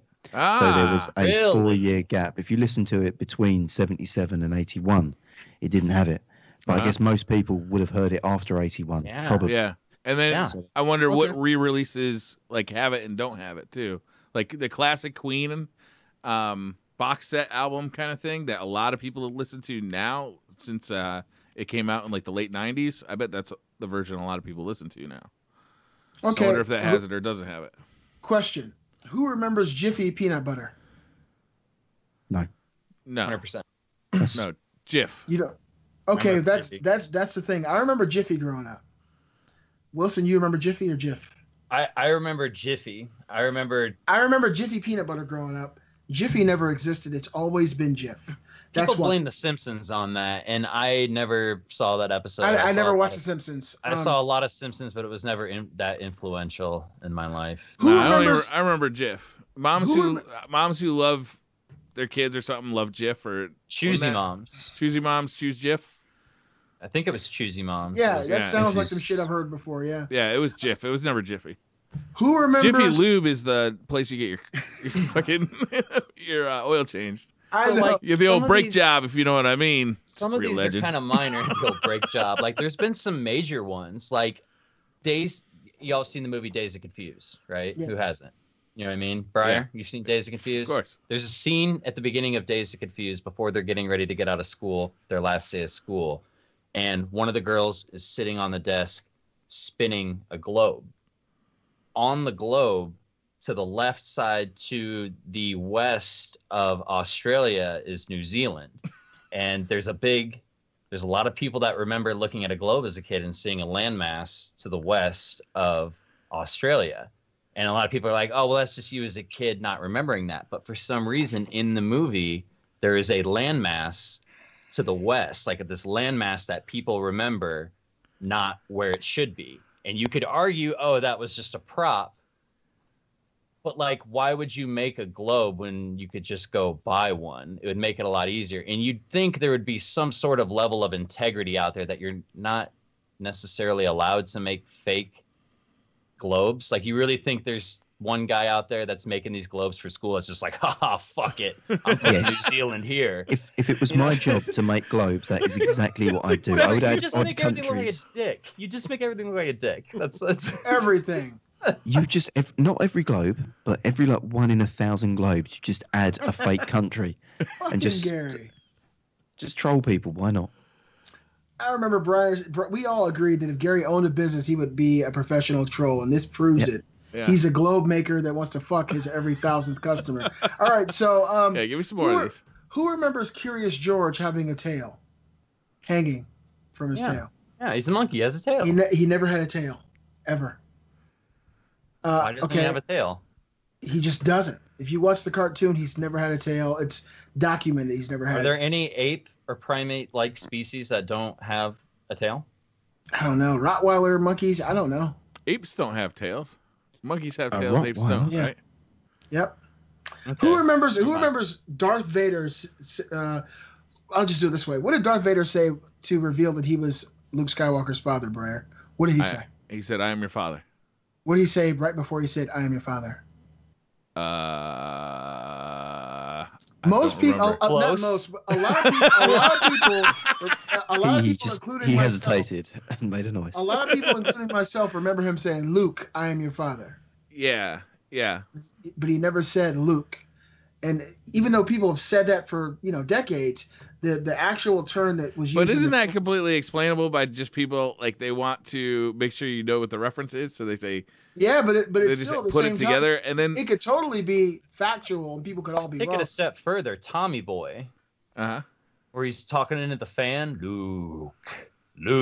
Remember that scene in Tommy Boy where he's like, that might be why I remember that, because I watched a shitload of Tommy. It could be, right? It could be that like pop culture popularized something that isn't completely accurate, which But I don't ever recall hearing Darth Vader say, "No, I am your father." That's the actual term from the film. Yeah, because if you hear the reference, he's like, "Did Obi-Wan tell you what happened to your father?" He's like, "He told me enough. He told me you killed him." And he says, "No, I am your father. I fucked your mother with a Well, lightsaber. Oscar Mayer Wiener. It made her fucking scream." Imagine if he said that, Luke, I boned your mother. James Earl Jones would not sign on. He had to think about it for a second. Wait a minute, that means you're my dad. He says, I DP'd her with my lightsaber. My God, I DP'd. All right, quick one. Queen Amidala was a screamer. Yeah, she found the DFA down for anal. Queen Amidala. Oh, Briar. I wonder who's being toxic today, Briar. He's so fucking toxic. All right, so who remembers how Oscar Mayer was spelled? The Meyer word. How was that spelled in your recollection? Meyer. Wait, hold on. My wiener has a name. It's Oscar. Yeah, my wiener has a second name. Meyer. It's Mayer. Ah. Mandela Effect, Briar. Mull that one over. Does the Monopoly Man? Did we fuck that up now, just Briar? Did we fuck that up? Yeah, you both were wrong. M-E-Y-E-R. But that's what I remember too. I remember it being M-E, but it's actually M-A. The song was M-A has a first name. It's and you spell Oscar. Oh, that one's kind of fucked up. All right, so the Monopoly Man from the Monopoly game. Who remembers the Monopoly Man wearing a monocle with his Fuck yeah, he had a monocle because fucking even never Jim Carrey had bullshit. Jim Carrey called it out in Ace Ventura 2 when he punched that guy, or he looked at him and said, "You must be the Monopoly guy," because he had the monocle. I remember that shit, and you punched it just like you did too. He never had a monocle. If you look up Monopoly, you look up the first board games of the creation of this game. He never ever wore a monocle. Am I confusing the Monopoly guy and the Pringle guy? Pringle guy has guy. a monocle, right? Pringle guy has a monocle, yeah. The peanut. So this is the last one. This is the last one on my list, and I'm going to look in the comments to see if anyone else came up with anything else. But in Snow White, the White Queen's phrase, "Mirror, mirror on the wall." Who remembers her saying that? Mirror, mirror on the wall. I actually don't think I've ever watched that movie. The only reason I know about that quote is through pop culture. Inform me of it. It's mirror, mirror on the wall. Who's the prettiest of them all? Who's the fairest of them all? Ferris. But that's not what she said. She said magic mirror on the wall. But I've never watched the movie. So my only interaction with that quote is through pop culture. So it's like a game of telephone, right? It's like this does not prove anything about like parallel worlds. It's just displaying like the telephone effect, where if I whisper something in Beasley's ear, and then Beasley whispers it in Wilson's ear, and then Wilson whispers it in Gary's ear, I'm likely to hear a different thing than what I said. It may have the same meaning, but it might have is that what you guys call that in the United States? That's interesting. Yeah, that's different. In the UK, maybe slightly racist. It's called Chinese whispers. You fucking racist. It's true. Do you know what it's called? And back me up in the UK. This thing that they called telephone is just Chinese whispers, isn't it? We're waiting for the UK chat to catch up. These are just a lot of the examples that come up when you Google them, when you like scratch the surface of Mandela effect. There's a lot of people that have had some really fucked up Mandela experiences. There's a lot of people and a lot of people might not be familiar with Tank Boy. You guys know who Tank Boy is? Mm-mm. There was there's a very popular photo of a young Chinese boy protesting, standing in front of a line of tanks, and there's a lot of and the tank stopped for the boy, as you should, and that was like a huge factor. I forget what time of year it was. There was like some sort of like Chinese revolution. Tiananmen Square. Tiananmen Square. Yeah. Yes, thank you. And that was like a huge fucking deal. Like the whole world saw that. There's a lot of people who remember that very grotesquely differently, and that the tank didn't stop. Like there's a lot of people who were traumatized by what they remembered. Yeah, there's a lot of people who remember the tank continuing and it being an even more big deal than what it was. No, it didn't run him over. Yeah, it stopped. He went left and right, and he just moved in front of it, and I thought it just continued afterwards. But like the point of it is, there's a lot of people who remember the tank not stopping and just like running him over. I know that's very grotesque, and that obviously didn't happen. But like that's what I'm saying. There's very small effects. There's very big effects. Here's one. The ultimate thing about it is that they think, and I say they, the collective conspiracy theorists or whatever, think that the stuff that's going on at CERN, at the Large Hadron Collider, is having effects that either they're not aware of, or that they are doing this stuff intentionally aware of the effects, that it is potentially changing or creating these said multiverses where you may remember it one way and I may remember it another, and that could potentially mean that there was some sort of a split in the multiverse between me and you know what I mean? Like it gets very deep and very weird, but a lot of people think that the main antagonist for this is the Large Hadron Collider. What? I want to do a quick rapid fire. I'm gonna go with the telephone game. It just seems like a simpler solution to this issue.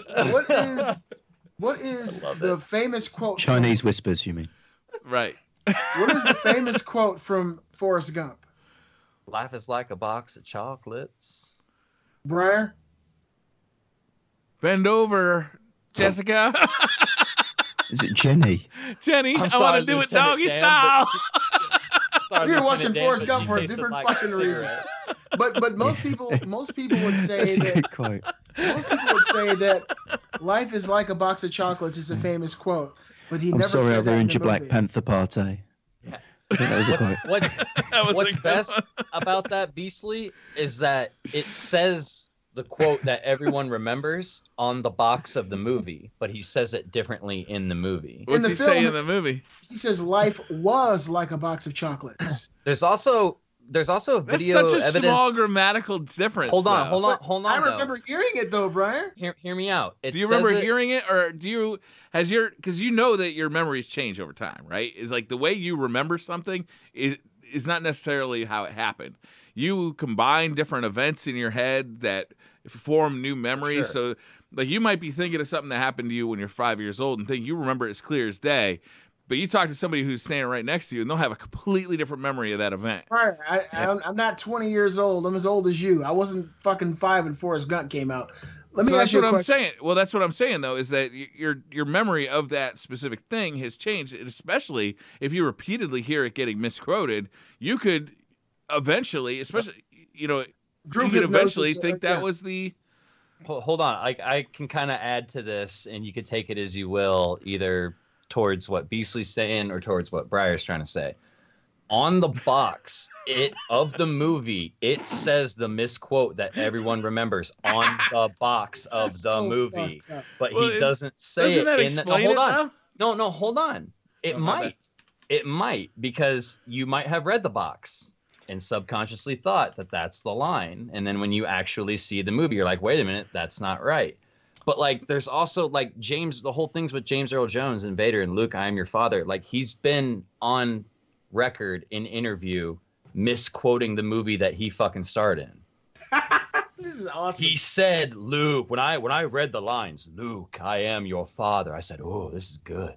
Oh. You know what I mean? Like, you know, like, this is the almost guy like your version of James Earl Jones better than his own. Right? So ask him what it is. You know what I mean? And like I said, it being written on the box could have been the way the line was written, and then they chose Tom Hanks ad-libbed it or fucked it up on his own, and that's what they just ran with. Or it could be that CERN fucked some shit up, and it just will change one little detail. No one will ever recognize that quote from Forrest Gump. Like, and that's what they chose to change. Of all history to change. We could kill Hitler, or, you know, I've never really been happy with the way he said, no, I am your father. I think that should be changed too. Oh, that's funny. This one actually got me. When you put it like that, it all adds up now. Thank you. Thank you. And I'm going to end this topic on this. I'm going to tell you guys how I learned about this, because, you know, this is kind of a newer conspiracy theory. I love conspiracy theories. I think some of them are shit, but, you know, I don't think that all of them can be thrown away, because if everything is a conspiracy theory, there's no such thing as a real conspiracy. But I was at a restaurant recently, and the guy who was taking my order after he took it, he said, spell Fruit Loops. It was Nelson Mandela. The ghost of Mandela brought you your steak. Theory explosion. But he said, spell Fruit Loops. So I said, F-R-U-I-T. He said, no, it's F-R-O-O-T. I was like, what do you mean? He said, the Mandela effect. This guy was really into it. He came from around the counter while they were back there making. The waiter was telling you this. Yes. Man, he was working hard for that tip. Dude, that shit was on his mind. If you're just going to approach, he walked out to the car with me. He walked outside to the car. I mean, literally, I had a bag of food I was going to take home. He's out there talking to me about this stuff, and he just was mentioning all these things. Did he work there at all, or did he just have a uniform on that looked like? He was an employee. He stole some of your food without you just hustling. Let me carry those for you. And he does that all day. Watch this while I blow this fucking dude's mind and then steal all his shit while he's fucking just one.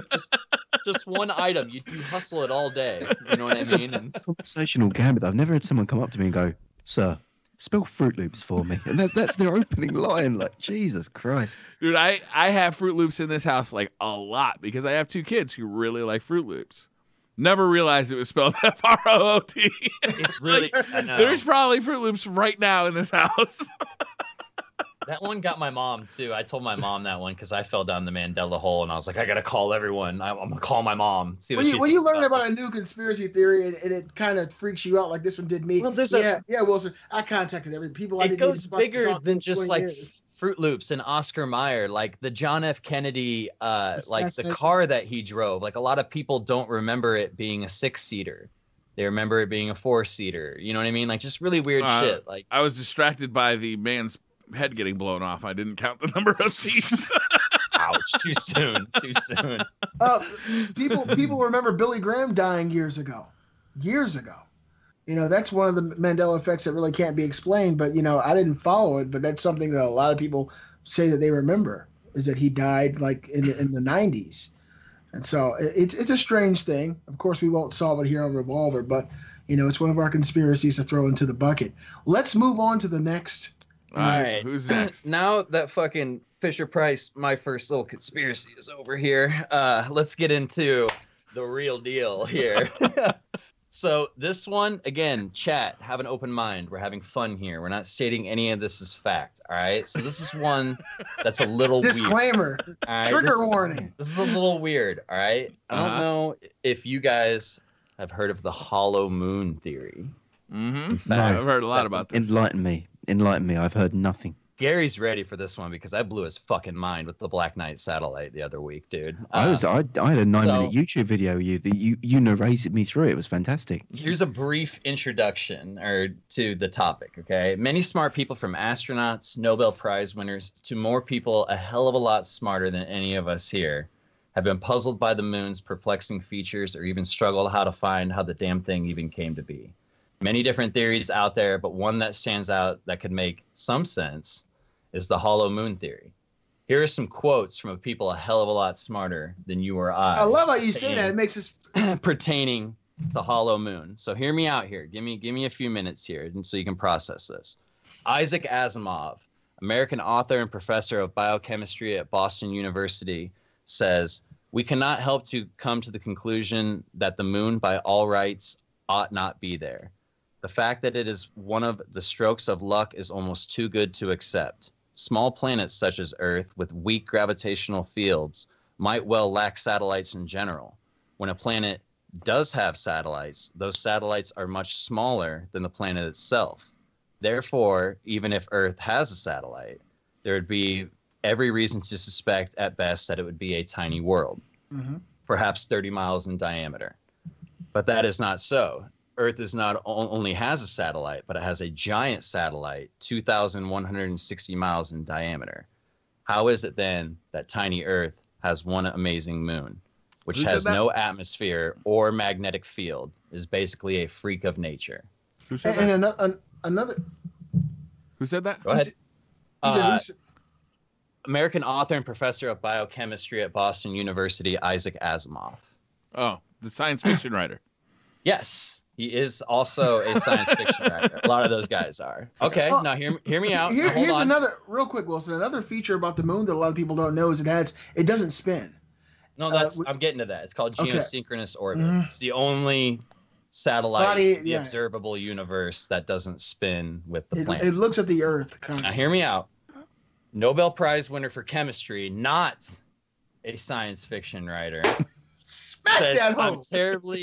I'm terribly puzzled by the rocks from the moon. In particular, they're very rich in high titanium content. Okay, now just keep that in mind. That's not too mind-blowing until you get into some of the other stuff that people have experienced. It would seem that the moon, and this is Dr. Gordon McDonald from NASA, it would seem that the moon is more like a hollow than a homogeneous sphere. I've surmised that the data must be wrong, but it wasn't, is what he says. So this is So NASA. what do they think NASA. this is? Now hear me out. We're getting to it. Okay, there's a few more here, and keep in mind these are really smart people who have dedicated a lot of fucking time to what they do, and they're not just fucking Google warriors. So the lunar orbit Dr. Sean Solomon, Massachusetts Institute of Technology. The lunar orbiter experiments had vastly improved knowledge of the moon gravitational field and indicated the frightening possibility that the moon might be hollow. Ken Johnson, supervisor of data and photo control department during the Apollo mission, the moon not only rang like a bell when the orbiter struck, but the whole moon wobbled in such a precise way that it was almost as if it had a gigantic hydraulic dampener struts inside of it. That's scary as fuck, man.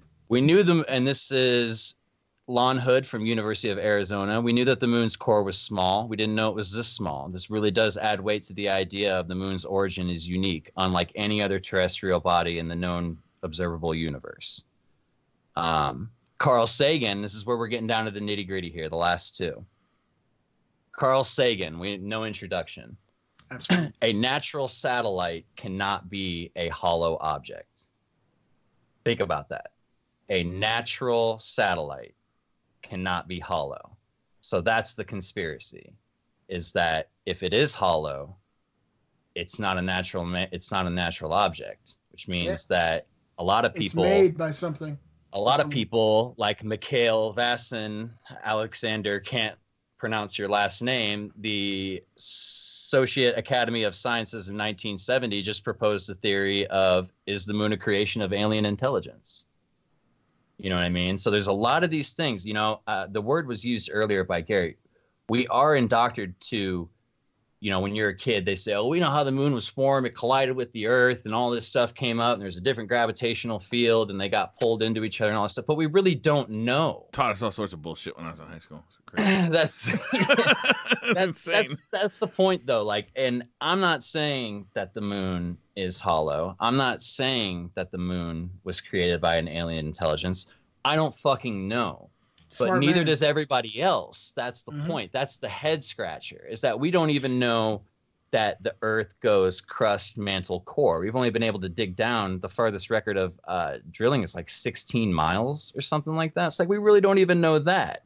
Like there's a lot of unknown stuff out there. There have been some, like, if you guys should know, but we've only landed on the moon once. That's a really big question. Why have we only landed there one time and never gone back? There's also satellite images or images from our ships that we sent past the moon of the dark side of the moon.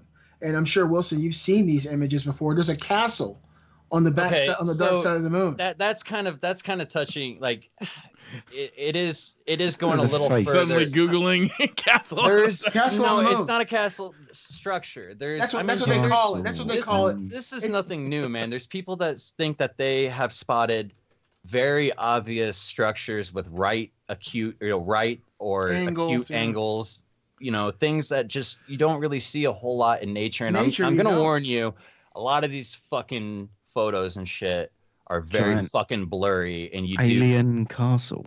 And some of them, which I hate, when you're looking at a photo and they show the outline for you, I don't like that. I don't like that at all. I don't like it where photos try to make up your mind for you and say this is where you need to be focusing. Like, yeah, I just Googled castle on the moon. I'm not seeing anything that. What happened to the face on the moon? Or was that the face on Mars? No, that's on Mars, supposedly. Yeah, they actually just took another picture of that just to shut everybody up.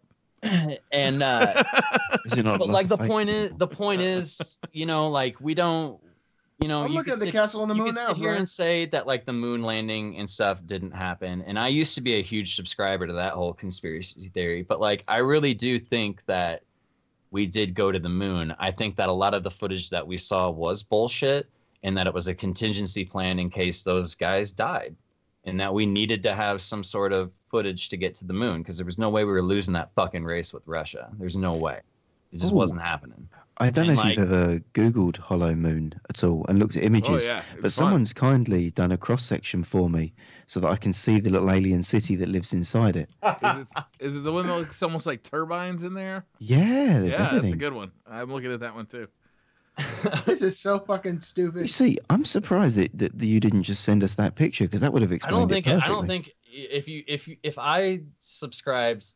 if I really undoubtedly believed that the moon was hollow, I wouldn't suspect it to be some sort of a spacecraft. I would expect it to be some sort of an observation device. Because I watched Doctor Who, and there was a dragon in there actually. So absolutely, at least two. I mean, depends if it's mating season. Depends. Well, I think the egg when it left, it laid another egg, which became the new moon. It depends if the Atlanta anaconda had stopped by recently or not. Let's see. But shit, I totally lost my train of thought on. Got distracted by the Atlanta anaconda. The anaconda be fucking people up, man. My bad, brother. No, it's all good. Oh no, I was gonna say, like I said, I wouldn't necessarily believe that it was an alien space vehicle. I think that first contact with aliens won't be direct biological entity to biological entity. I think there's such a vastness in the universe that you have to travel, that the only way that you would be able to would be to send a machine. Do you guys believe in extraterrestrials? 100%. What do you mean? Do I believe that really? You got to be a little more specific than that. Well, I like. Let me just go through this real quick. Well, it's a simple question. You can't really dumb it down or make it any more cryptic than that. Like it's a loaded question, because if you ask me if I believe in extraterrestrials, some people may think that I believe that they landed here and that they're that's probing us up the ass all the time. Do I believe that there are other beings out there in space? I think the probability of it being so is almost ridiculously low. It's not impossible, but it's ridiculously in the favor of there's gotta be, right? That's what I'm saying. But I don't think it's impossible. Do I think that there's aliens flying around probing people up the ass? No, I think that's all fucking horseshit. I used to years ago, probably within the last 5 years, I've completely done a 180. But like you, Wilson, I grew up in ufology. That's what I was really into. Cryptozoology and ufology from elementary school on through high school. And so I did a lot of research into UFOs and, close encounters of the third, fourth, first kind. And actually, J. Allen Hynek and Jacques Vallée are two of the premier ufologists in history.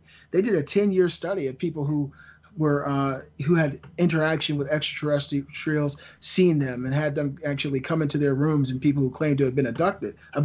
And after their 10-year investigation, they came to the realization that UFOs are demonic. Here's the problem that I have with the whole demon UFOs. Here, the next hold level. on. Now I'm sold. That's a different. Hold on 1 second, Wilson. Now I'm sold. Let me finish. This is real. Do they have tails? Because I remember my demonic UFOs having tails. Now, when I look at pictures of demonic UFOs, no tails. Mandela effect. God damn you, bro. Jimmy Pipe in the chat has got the right idea there. Watch Ancient Aliens, man. That shit's fire. Like, dude, dude's hair is fire. Like, I struggle to find.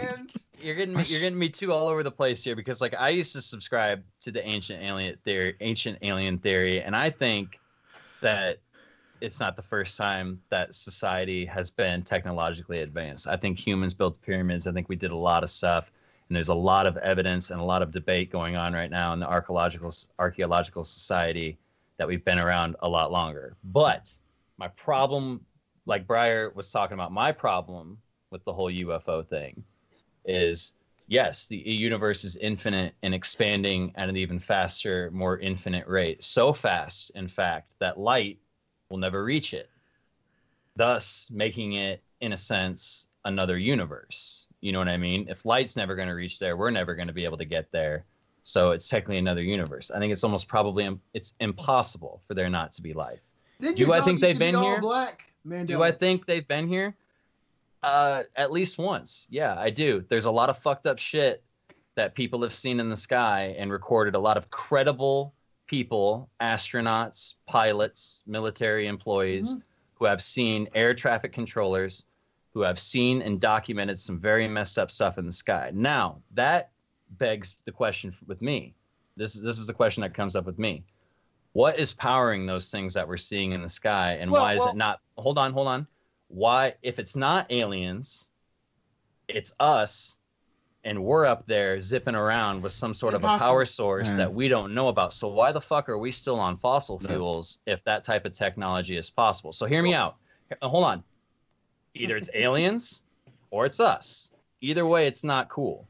Is my that's my fucking. Do you get what I'm saying? Like, look, that's not cool. There is one answer that you can blindly lay at anything, and it's served, world peace so far, is just blame the Russians. If there's something that's unexplained and you don't know who's done it, just blame the Russians. If there's something in the sky, probably Russians.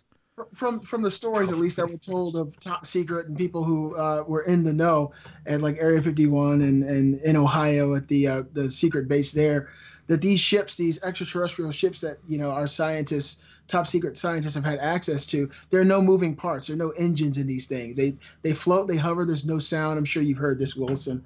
But the thing about UFOs that kind of skews the logic is they've been tracked on radar making right angle turns at speeds Mach 7 and 8 that would kill any human being. Mach 7 and 8, yeah. It's called inertia. It's called inertia that'll kill your ass. The G-forces alone would turn into a splat. So, have you ever seen Vladimir Putin? Man, you tell me Mach 7's gonna kill that man? Have you seen Rocky 4? Right, I state you, the documentary Rocky 4. Ivan Drago could have survived that. Dude, right. Okay. Look, I agree with both of you. Real quick. We live in a phone where there's like 7 billion. No, I think actually the count is like 35 billion, smartphones are out there at this point, right? I don't remember the actual number, but you literally have billions of people walking around with video cameras in their pocket. Mm-hmm. And there's not one piece of convincing fucking footage of any of this shit. There's not a single piece out there. Every on, time I see, I hear, hold on. every time I hold Perfect. on, you guys, just let me finish my sentence. Every time I see footage that is supposed to prove, like I'm looking at this giant alien castle right now. Every time I see a video, here's an alien, here's something flying through the air. It's always so fucking potato. It looks like it was taken on a fucking flip phone that fucking, Gordon Gekko had in 1984. Okay, hold on. Hear me out. First of all, that's cool. I understand that there is a lot out there. Second of all, that is false because there is a lot. And I will, after the show, I will gladly link you to some 1080p direct from fucking NASA footage, not some fucking hillbilly with his telescope and a fucking Nokia people capture phone. footage all the time. Well, hold up.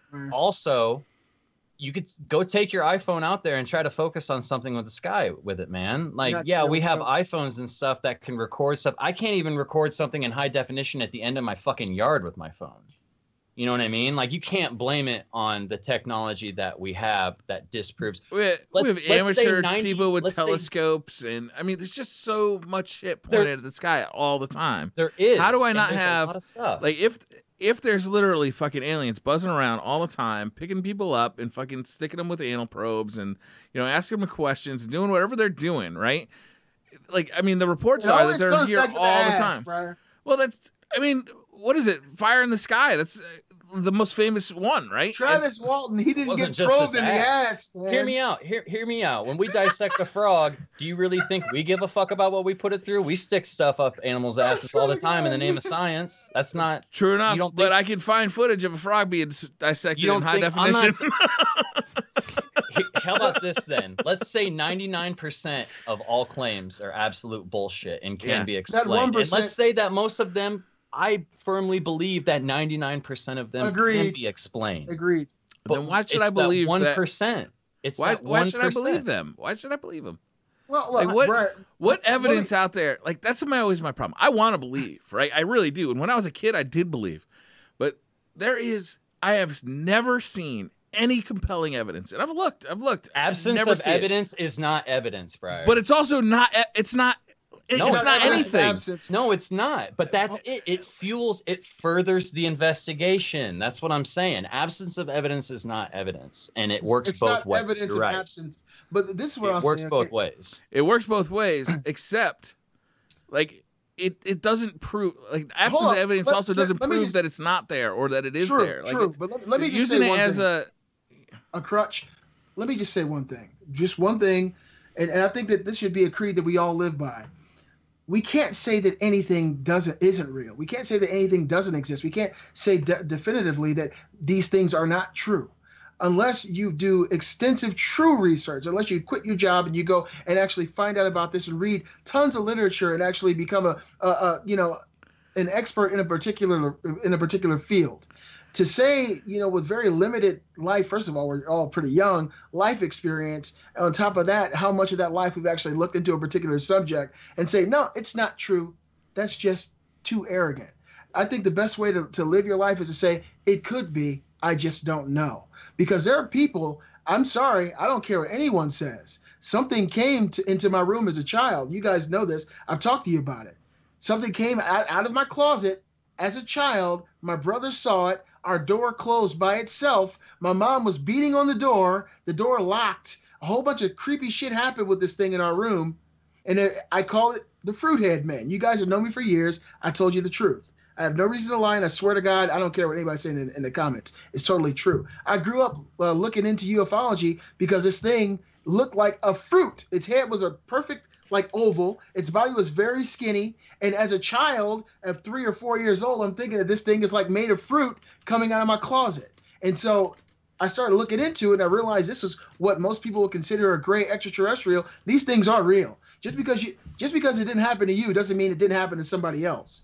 I know that these kind of things really exist. And it's I'm not a fucking crazy person. But the thing is, if I didn't go through what I went through and I heard somebody say that, I might be like you guys and say, man, that's straight bullshit. But I'm not fucking crazy. And this really happened. I don't think you are. And I'll say this, that regardless of what people want to think about that or not, to even share that, first of all, to share that takes balls. I've had experiences, not quite that crazy, with friends that were sober. who could back my story up, but I just don't feel comfortable telling them, man, because that's the problem. Like that's the stigma I don't around care it. Like what that's. people think. Like, I mean, people are going to look. Some people, no matter what. no, you I'm not can have saying the that you shouldn't experience- talk about it. I'm just saying, like me personally, like I've had an Heard experience. comments. I've had some experiences that where I was dead sober that I just don't really feel like, sharing with people, like, and there's a lot of, like I said, there's a lot of really credible people out there who have had some experiences, which, like I said, it begs one of two questions. Is it aliens or is it us? Either way, it's not cool, because if those things flying around the sky are us or some sort of technology that we have, we should not still be on fossil fuels. Wilson. We should not still be milking every dollar that we can from people. I thought you were about to say cows. And then, Wilson, like I mentioned earlier, J. Allen Hynek and Jacques Vallée, you guys look these guys up. They theorize after years of research going around the world and investigating that these things are always here. They say that the scary thing is, where are they when we don't see them? for sure. You've seen videos of these things just appearing. They're inside the moon. Turning into two or turning into three, and then hiding in the back hollow into one void of the solid. And so these guys were serious ufologists. They actually wrote these documents for the government, years ago. I think it was in the late 70s or early 70s when they actually came up with all this information after these year-long researches that they've done, that these things are always here. And they kind of theorize that they're demonic and they're able to move through like dimensions slightly. And it all makes sense, I'm not laughing at you, BC. I'm laughing at science in chat that says they'll be milking Briar tonight after his comments. I can't fucking wait. Listen. I, for one, welcome our new alien overlord. Yeah, I'm sure you do. Look, I can solve this for you, Briar. I think you said that you wanted some clear HD 1080p footage. Here we go. I can send you someone getting probed in 1080p if you want to see it. Oh, he's on Pornhub, bro. It costs him $9.99 a month. 1080p I'll will skip cost out you. on the hentai. Thank you. I can We get have a you little bit of time. 720p for free. We have a little bit of time left. I think it's time for our palate cleanser. You guys Okay. agree? Yes, I I do. think it's time for the palate cleanser. Gary, why don't you roll this one out? All right, well, we are pretty much balls deep in crazy, so let's continue that journey into Crazy Town. We're going to play the Revolver staple in a quick fire format. We got 10 minutes to get this solved. All right. Fuck, marry, kill. And this is time- Revolver Decides? Like, we have to agree? This is Revolver Decides. We're Okay. going fuck, marry, kill. Unless you run out of time, in which case it's Revolver just agrees to disagree. The three crazy bastards this week in our lineup. First is Alex Jones, who once claimed that the government were turning the frogs gay. Mm-hmm. Gary Busey, who is just an interesting character, one of America's finest actors and a treasure of the United States. And lastly, Billy Mitchell, who has recently had his records stripped from him. He was once referred to as the King of Kong. He held over 1 million points on Donkey Kong Arcade, but it's just found out he's been cheating at the game, unfortunately. Mm-hmm. But he's quite an interesting character if you've ever watched a documentary. So our merry band here are going to decide who we want to fuck, who we want to marry, and who we want to kill. So who wants to open the gambit? What are you going to do to the Right Honourable Alex Jones? We haven't heard your voice much, Gary. I want to hear you go first. Me? I was just absorbing the crazy. I guess we know you're going to fuck. Go ahead. I love you guys. So if I had to pick this one, I'm going to start off with my fuck, which is Gary Busey. And the reason I'd fuck him is he's Hollywood royalty. You know, he's A-list celebs. Imagine the parties I could go to when I'm fucking Gary Busey. You just imagine what I get into. I reckon it's not going to be the A-list of Hollywood, actually. He's probably going to be more C-list. So I'm going to be attending parties with like Pauly Shore and people like that, you know, the real... Isn't that really the party you want to go to? Corey Feldman and stuff, you know, them sorts of guys. Oh, And I think that's where the real action's happening. So Gary Busey is going to be my man. Billy Mitchell. I think no one really likes Billy Mitchell here. I mean, we may have disagreed, but What's a cheater? Always a cheater, Gary. I'm gonna kill that motherfucker. He was never a nice guy when he was the king of Kong. He's point, definitely not a Beasley. nice guy now. You know, if you're a hot sauce fan, though, he'll get you the hookup. Probably I'm black so. and I'm still saying no. And then that leaves me with Alex Jones. And the reason I want to marry Alex Jones is that he's frequently telling you on his documentary InfoWars that he is, what is it, a super alpha male? Is that where he refers himself to? I think something along those lines. He's always got his shirt off. He does seem to be, you know, like he could handle himself in a fight. He also seems like he's very passionate as a man, you know, very passionate man, passionate about what he believes in. I think he'd be passionate with me. So I want that sort of passion in my life. You know, you never know what each day is going to bring.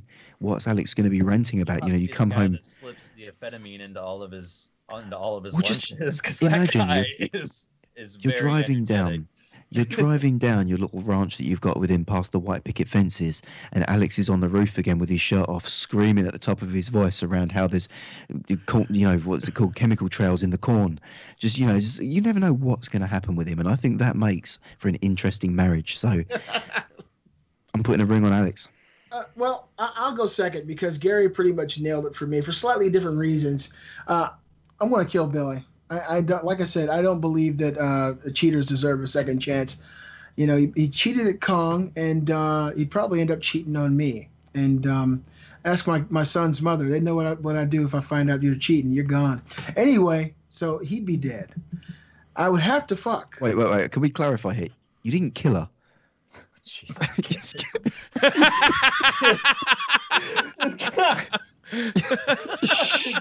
No, admitting to nothing.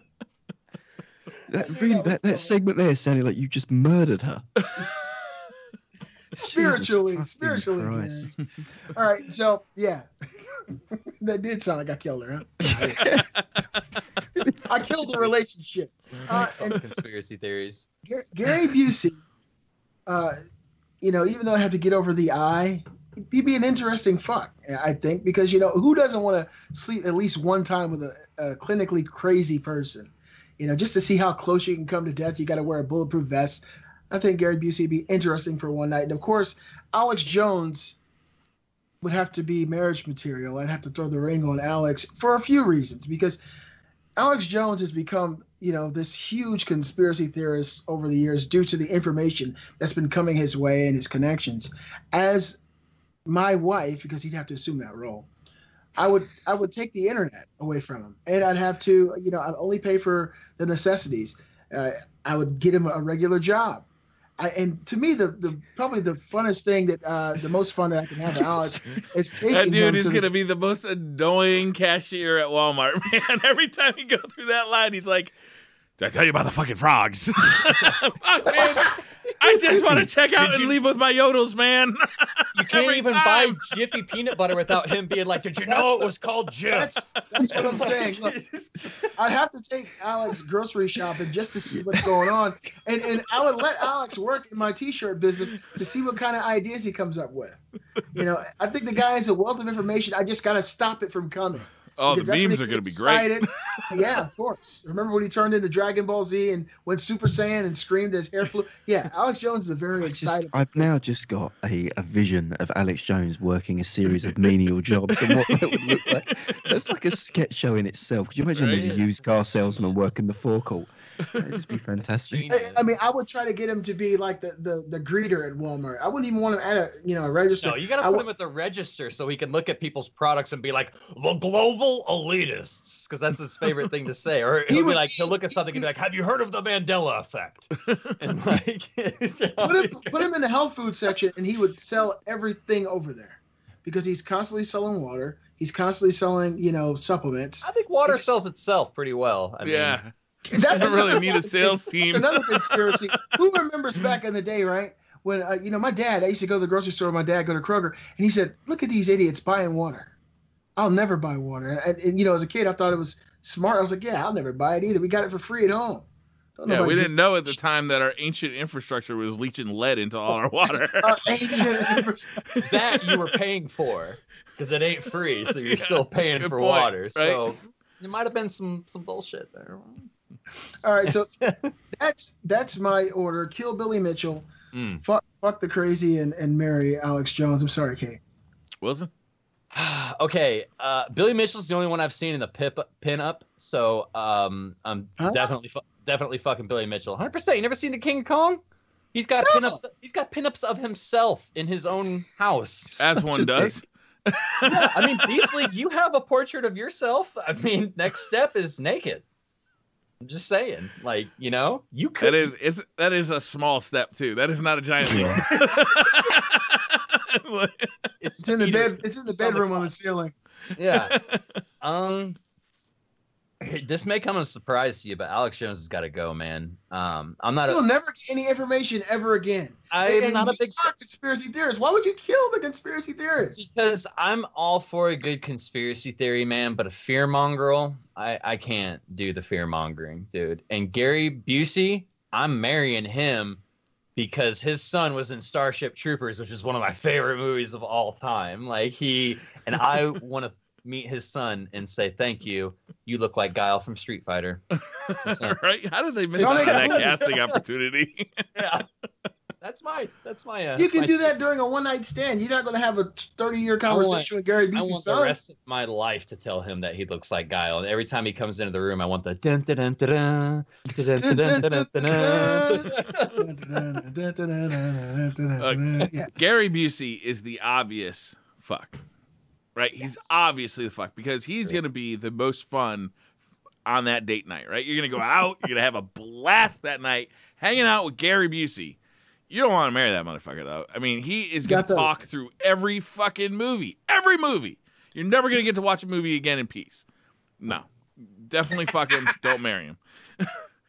But that leaves you with a hard decision because now you've got to either marry the King of Kong, Billy Mitchell, or Alex Jones. And that's a tough decision because I kind of hate both of them. But I'm going to take one for the team here. And I'm going to marry Billy Mitchell because I do think that having the King of Kong around could kind of be fun. And he does have that hot sauce business, so he's going to be a provider. He's going to provide it, not hide it. Right. He's going to contribute. He's going to be part of the family, and we'll get over this whole cheating thing. We can work through it with therapy. Couples therapy. We'll get over this cheating thing. We'll restrict his access to MAME, and we'll get over it. We'll build up the reputation. We'll get that mullet in fine flair order. We'll get it all tightened up again, and we'll get Billy Mitchell back on track, back to king status that he deserves. Matching mullets, bro. Plus, and I agree with Wilson on the Go ahead, Wilson. What'd you say? Plus? I was just gonna say plus. You would develop trust in a relationship over time, and he'll tell you after a couple years if he cheated, being the King of Kong. He'll let you know the true scoop as to what happened. Right? You're never gonna really know. You're gonna never really know unless you marry him. And then Alex Jones, man, I kind of agree with Wilson. I don't really like the guy. I think he's kind of funny, like in clips, but he's definitely a fearmonger. I really don't like that people actually like believe him. And yeah. Like, that scares the shit out of me. I can't let you kill him. I can't let you do it. I don't believe him. But he's adorable. He's like an angry, that movie Ted. Right, that came out recently with the little teddy bear that's cute and pudgy, but like says really offensive things. Yeah. He's that character in a human form. He's just like a little round guy that is just adorable. He's got like little chubby cheeks. I just want to take him home. I can't let you do it to him. His head reminds me of Mr. Potato Head. You know how Mr. Potato Head, you put the little hat on him or stick the ears on. His hair always looks artificially placed. It's like someone was sitting across the room and had some hair and just threw it like a frisbee and it just boop. Fuck it, leave it where it lands. Look, all I know is at night, when you maybe had a couple too many drinks and you're feeling a little bit vulnerable, who you want trying to take advantage of you? Billy fucking skinny ass Mitchell or Alex Jones, who looks like a fucking bear. I like my chances against the King of Kong than King fucking Kong. He gets really sweaty and red in the face when he gets into something. That's just natural lube. He's adorable. I've got a 4-year-old, well, approaching 4 at home. And watching the way he gets angry and watching the way Alex Jones get angry, there's so much similarity, and I just can't help but like smile lovingly at them both. You know, to me, it's the same sort of affection that I feel. But no one's looking at him and going, "This guy speaks truth." People are looking at him and going, "You're adorable." No, that's not true. 3 That's million not true. people? Seriously? People really do believe him. I subscribe to him not for that. I just think he's entertainment. There's one person I have not that I have. There's one guy who rarely has to check the guest on his podcast, and that's Joe Rogan. Joe Rogan. And there's one guest that he's had that Joe had to check about every 10 minutes, and that was Alex Jones. And in second place, Tom DeLonge. Yeah. yeah, exactly. That's what I'm saying. Like, he'll look at him and be like, "Come on, man, you can't just say that, dude." Like, I fucking love Joe Rogan, dude. I feel like that would be my role as the partner there, as the spouse, would just be grounded. To say, come on, just give him a little cuddle, bring him in, and you know. I don't want to see you in any relationship where you're the sane one. I feel like none of the other options there could bring me the pleasure that Alex would on a daily basis. Fantastic voice. Yeah, I can't let you do it. I gotta look at the comments. Whatever you want to do to the other guy is fine, but I've got to marry Alex. Has to happen. I feel like Billy needs another chance, man. He can get through this. Cheaters never prosper, Briar. I'm telling you now, they'll come to you and say, "Listen, baby, I'll never do it again. I promise." And you say, "Look at that mullet, beast." Telling the truth, bitch. How do you say no to that mullet? How do you say no to that mullet? You can't stay mad at that mullet. Who was the dude Happy fucking Gilmore? Absolutely fucked over. Billy Mitchell, when he set the record, there was a dude beforehand on Kong that was going for the high score record. Paul Weeby. You might remember this. Might be Paul Weeby. He trained for like a year to get this Kong record, and then they asked him to do it live. And he travelled like half the country to do it in front of a crowd at an arcade, and he got like near the score. And then like a week later, Billy Mitchell sent that tape of him getting over the million and shit all over that guy's achievements. And that tape was fake all along.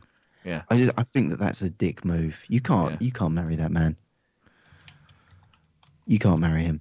I'm not letting Alex Jones in my bed, man. That's not happening.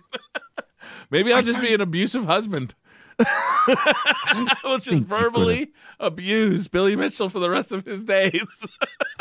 I don't think you've got to fuck Alex Jones. I feel like what do you want for dinner tonight, cheater?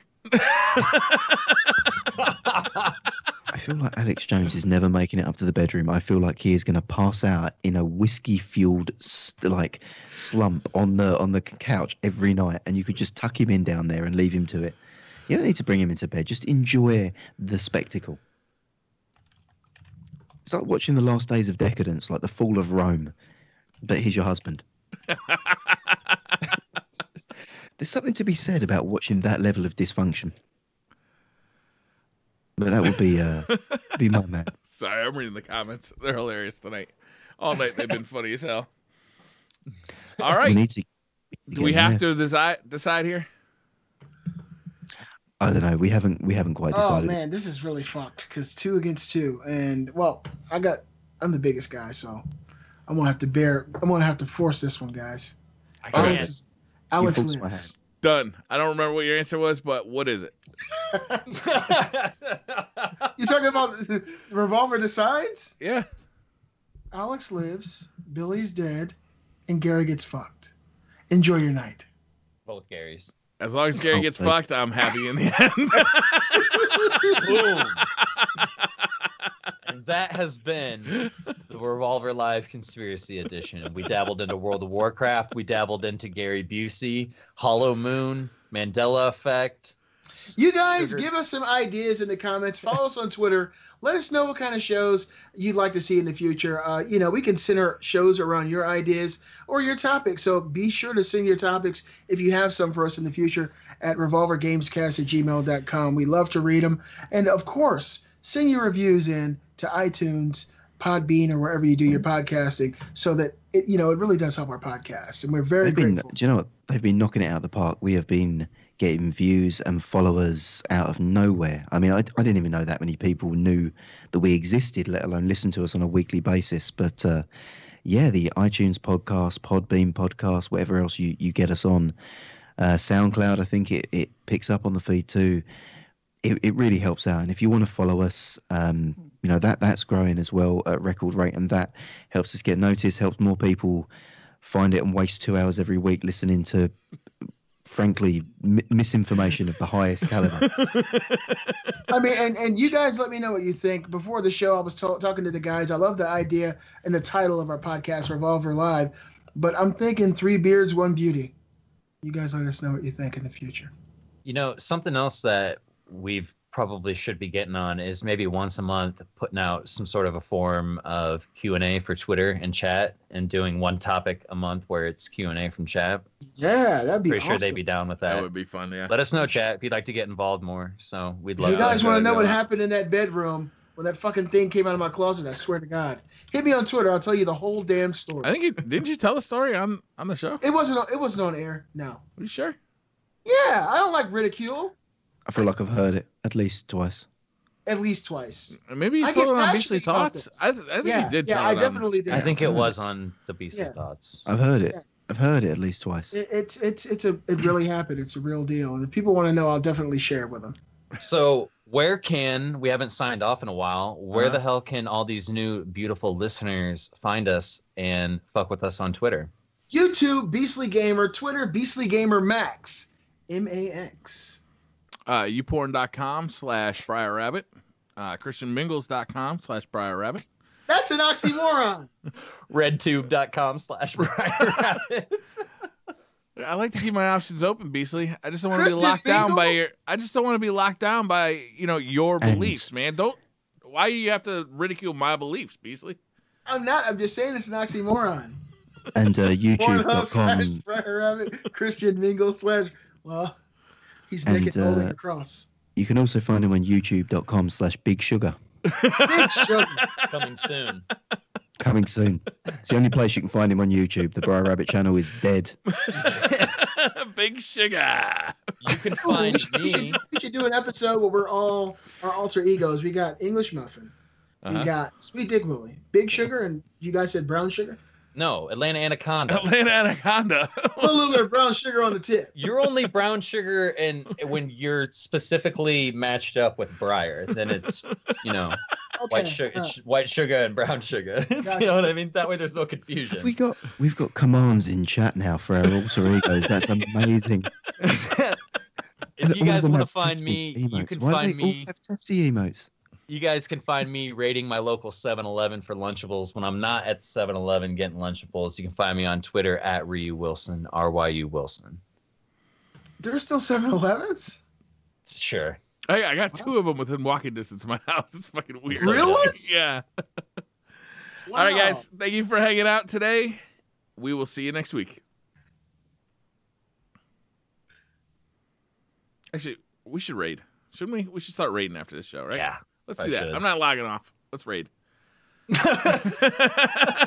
We're doing a raid. We're raiding. Nobody's in the Warren. God, every time Can I we try and stop? raid the Warren, nobody's in there. Can we stop our Rating local is when all the recordings people who are in before your we raid? stream, you send them to another. Yeah. Oh, Grace is live. We're gonna raid Grace is Grace. streaming. Excellent. Also, can we stop our local recordings before we raid someone? Oh, yeah. We could do that, I guess, if we must. We could, but I didn't. I'm kidding. I did. All right, let's go raid Grace / raid Grays. And we'll see you guys next week. Peace. Did that not go? That didn't go, did it? It did. Yeah. It did? Yeah, Okay. yeah. It says 41 Raiders, 45. It's climbing. All right. He's going to be stoked. 10 out of 10 ending. Grateful Head in chat swears up and down that he was an extra in Starship Troopers. Did you see that in chat? No. Yeah, he said $25 he got. Didn't he? Yeah. $25. What do you Was play? he one of the aliens that came running over the hill? I think he was probably one of the just like bullshit soldiers. Ah, running he's in the background. offline. Fuck. Did he just log off? He might have.